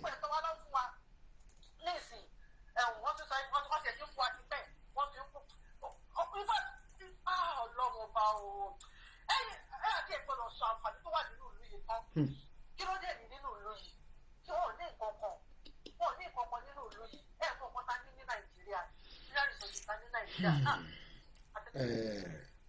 A máa lo fídíò yẹn wá yìí mostly lọ́dọ̀ tiwa láti fi sọ fún èèyàn wa pé bólúkálukú wa bá ṣe ń gbìyànjú yìí ọlọ́run adéládé o kò ní sú wa kò ní rẹ̀ wá mo kí gbogbo èèyàn wa láti gbogbo 191 local government tọ́nú ń bẹ ní ilẹ̀ nàìjíríà tó ṣiṣẹ́ àṣeyọrí la máa ṣe ẹ̀yin tẹ́ wá ń béèrè pé Koiki kí ló tún wá ń ṣẹlẹ̀ kí ló ń dá nǹkan dúró ẹ mọ̀ pé night vigil tó bá ti dé o gbọ́dọ̀ ní energy àti stamina láti run ẹ̀ títí tí o máa fi dédé end ẹ̀ wọ́n ń ṣèkùn lọ́wọ́ báyìí nísìn Prophet Òjó bàbá mi dáadáa mo ní exclusive kan pẹ̀lú wọn bọ̀ máa ṣe fi sílẹ̀ exclusive nìkan tó dá ní o nìkan tó dá kò tí èmi nìkan náà ní Koiki nítorí fi ń pè ní journalist nìyẹn níjọ́ tí bá ju exclusive yẹn síta ẹ máa rántí pé ní on the 16th of March 2025 ọmọ yẹn dẹ̀ sọ bẹ́ẹ̀ pé òun ní exclusive kan bàbá dáadáa ọlọ́run àjẹkárí wọn pé mo kí gbogbo àwọn bàbá wa náà Prophet Ṣẹ́gun mo kí gbogbo yín o Prophet Tibetan Ezekiel Nasiru Mayowa gbogbo yín pátá àti gbogbo àwọn àfáà àti gbogbo àwọn babaláwo tó a lè máa pariwo Yorùbá nation ká máa yin àwọn babaláwo àwọn ìyá aláwo gbogbo wọn pátápátá gbogbo yín náà lẹ́ni iṣẹ́ tẹ́ máa ṣe time ti pé 3 hours mo kí yín ẹni tó bá need anything tẹ́ fi béèrè lọ́wọ́ wa straightforward info@koikimedia.com ọ̀kẹ́ pè mí èèyàn kan èèyàn méjì ẹ lè ra tíkẹ́ẹ̀tì yìí a kọ̀ fún yín ní details agent wa ẹ kọ́ bá wa lo káàdì yín adé ọkàn wa balẹ̀ pàtì ra tíkẹ́ẹ̀tì tá bá ti rà àtúnijáde pa àìtí rà irọ́ nìyẹn but for now àìtí rà èyí tó kù oúnjẹ jíjẹ a máa wọn bá ṣe máa ṣe ẹni tí bá dọ̀dọ̀ bàbá kí tó yìí máa lọ máa jẹun lọ́dọ̀ wọn mo kí gbogbo alẹ́ nǹkan sí o àṣeyọrí la máa ṣe ẹni tí bá dárúkọ ẹ má fi ṣèbínú mo kí gbogbo ẹni tẹ́ wà lórí Twitter àti Twitter space mo kí gbogbo wa pé a kó palẹ̀ mọ́ night vigil àti Koiki o tó ní night vigil mo sọ fún yín pé code ó máa wà lára ọ̀rọ̀ wa night vigil a kó palẹ̀ mọ́ kò ní pẹ́ kó tó dé mo kí bàbá wa Professor Akitoye mo kí gbogbo wa lẹ́ẹ̀kan sí pé àṣeyọrí la máa ṣe o tó bá ń bá fídíò wa pàdé ẹ má fi ṣèbínú ẹ bá wa push ẹ ẹ bá ń bá fídíò ìyá wa Ajé Olókun ẹ bá wa push ẹ ẹ bá ń bá ti world media ẹ bá wa push ẹ mo kí gbogbo wa lẹ́ẹ̀kan sí my name is OLAYOMI KOIKI and this is Koikimedia mo kí àwọn ìyàwó mi mo kí mọ̀ sí mi dáadáa mo kí yín Azeez mo kí ẹ Pastor Mo mo kí yín o ẹ má wá gbàgbé ẹ fún wa ní pounds ẹ fún wa ní náírà ẹ dẹ̀ fi àdúrà ràn wá lọ́wọ́ kò ní sú wa kò ní rẹ̀ wá àjọmọdé lẹ́lẹ́rìí ni I am 40 plus ọmọ kékeré ní gbogbo wa àwọn tó dàgbà Tinubu gan inú Yorùbá nation ó máa ní good welfare package a máa fún ní good welfare package tá a máa fi tọ́jú ẹ̀ because by the time tá a máa fi dé age àwọn Tinubu tí Tinubu náà máa ṣe wà láyé o á ti dàgbàlagbà abẹ́rẹ́ understand Tinubu is how old ni Tinubu nísìn ṣé 70 ló pé dàbí I am 40 he is 30 years older than me àbáwá Yorùbá nation wọn á ti dàgbà àkọ́ push ẹsẹ̀ ẹgbẹ́ kan máa tọ́jú ẹ̀ package tó dáa la máa fún bó dẹ̀ ṣe máa rí nìyẹn ṣe orí ìwọ̀ tó ń wò mí tó ní they play ìwọ kí ẹ you innovate they joke ó máa wá bí olè lóru ni ok because ṣọ́ra wa kò ń ṣe mí nìkan ṣọ́ra àwọn kan wá àwọn kan tẹ̀ gbọ́ program mọ̀ wọ́n kàn ń dúró pé kí night vigil kọ́ sọ pé tágá agódú ẹ̀ wá ríran o ṣe ti gbọ́ nǹkan tó ṣẹlẹ̀ ní Serbia tó bá ti rọ́díò yẹn mo ti decode ẹ̀ dáadáa nínú ẹ̀ oyè yìí wọ́n ń lo aago láti 4 months ó ti dákẹ́ ní Serbia gbogbo population was 1.3 ẹnu wa náà máa kọ mo kí wa lẹ́ẹ̀kan sí ọ ọ̀rọ̀ yẹn la máa sùn Ìgbòho ṣá ọmọ aládìkún ládé kò sí kinní kan adé aládìkún èrè àti yẹ àbẹ̀rẹ̀ gbọ́ Yorùbá dáadáa bàbá mi dáadáa máa nífẹ̀ẹ́ kú ni mo níbi tó bá ń lọ ni mo ń lọ mo dúró tó bá wọ̀ báyìí tí mo mọ̀ fáwọn èèyàn ní sáná bó tó bá wò báyìí bàbá bá mi lẹ́gbẹ̀ẹ́ mo dé tán ó kù díẹ̀ Ìgbòho ṣá irú mọ́lẹ̀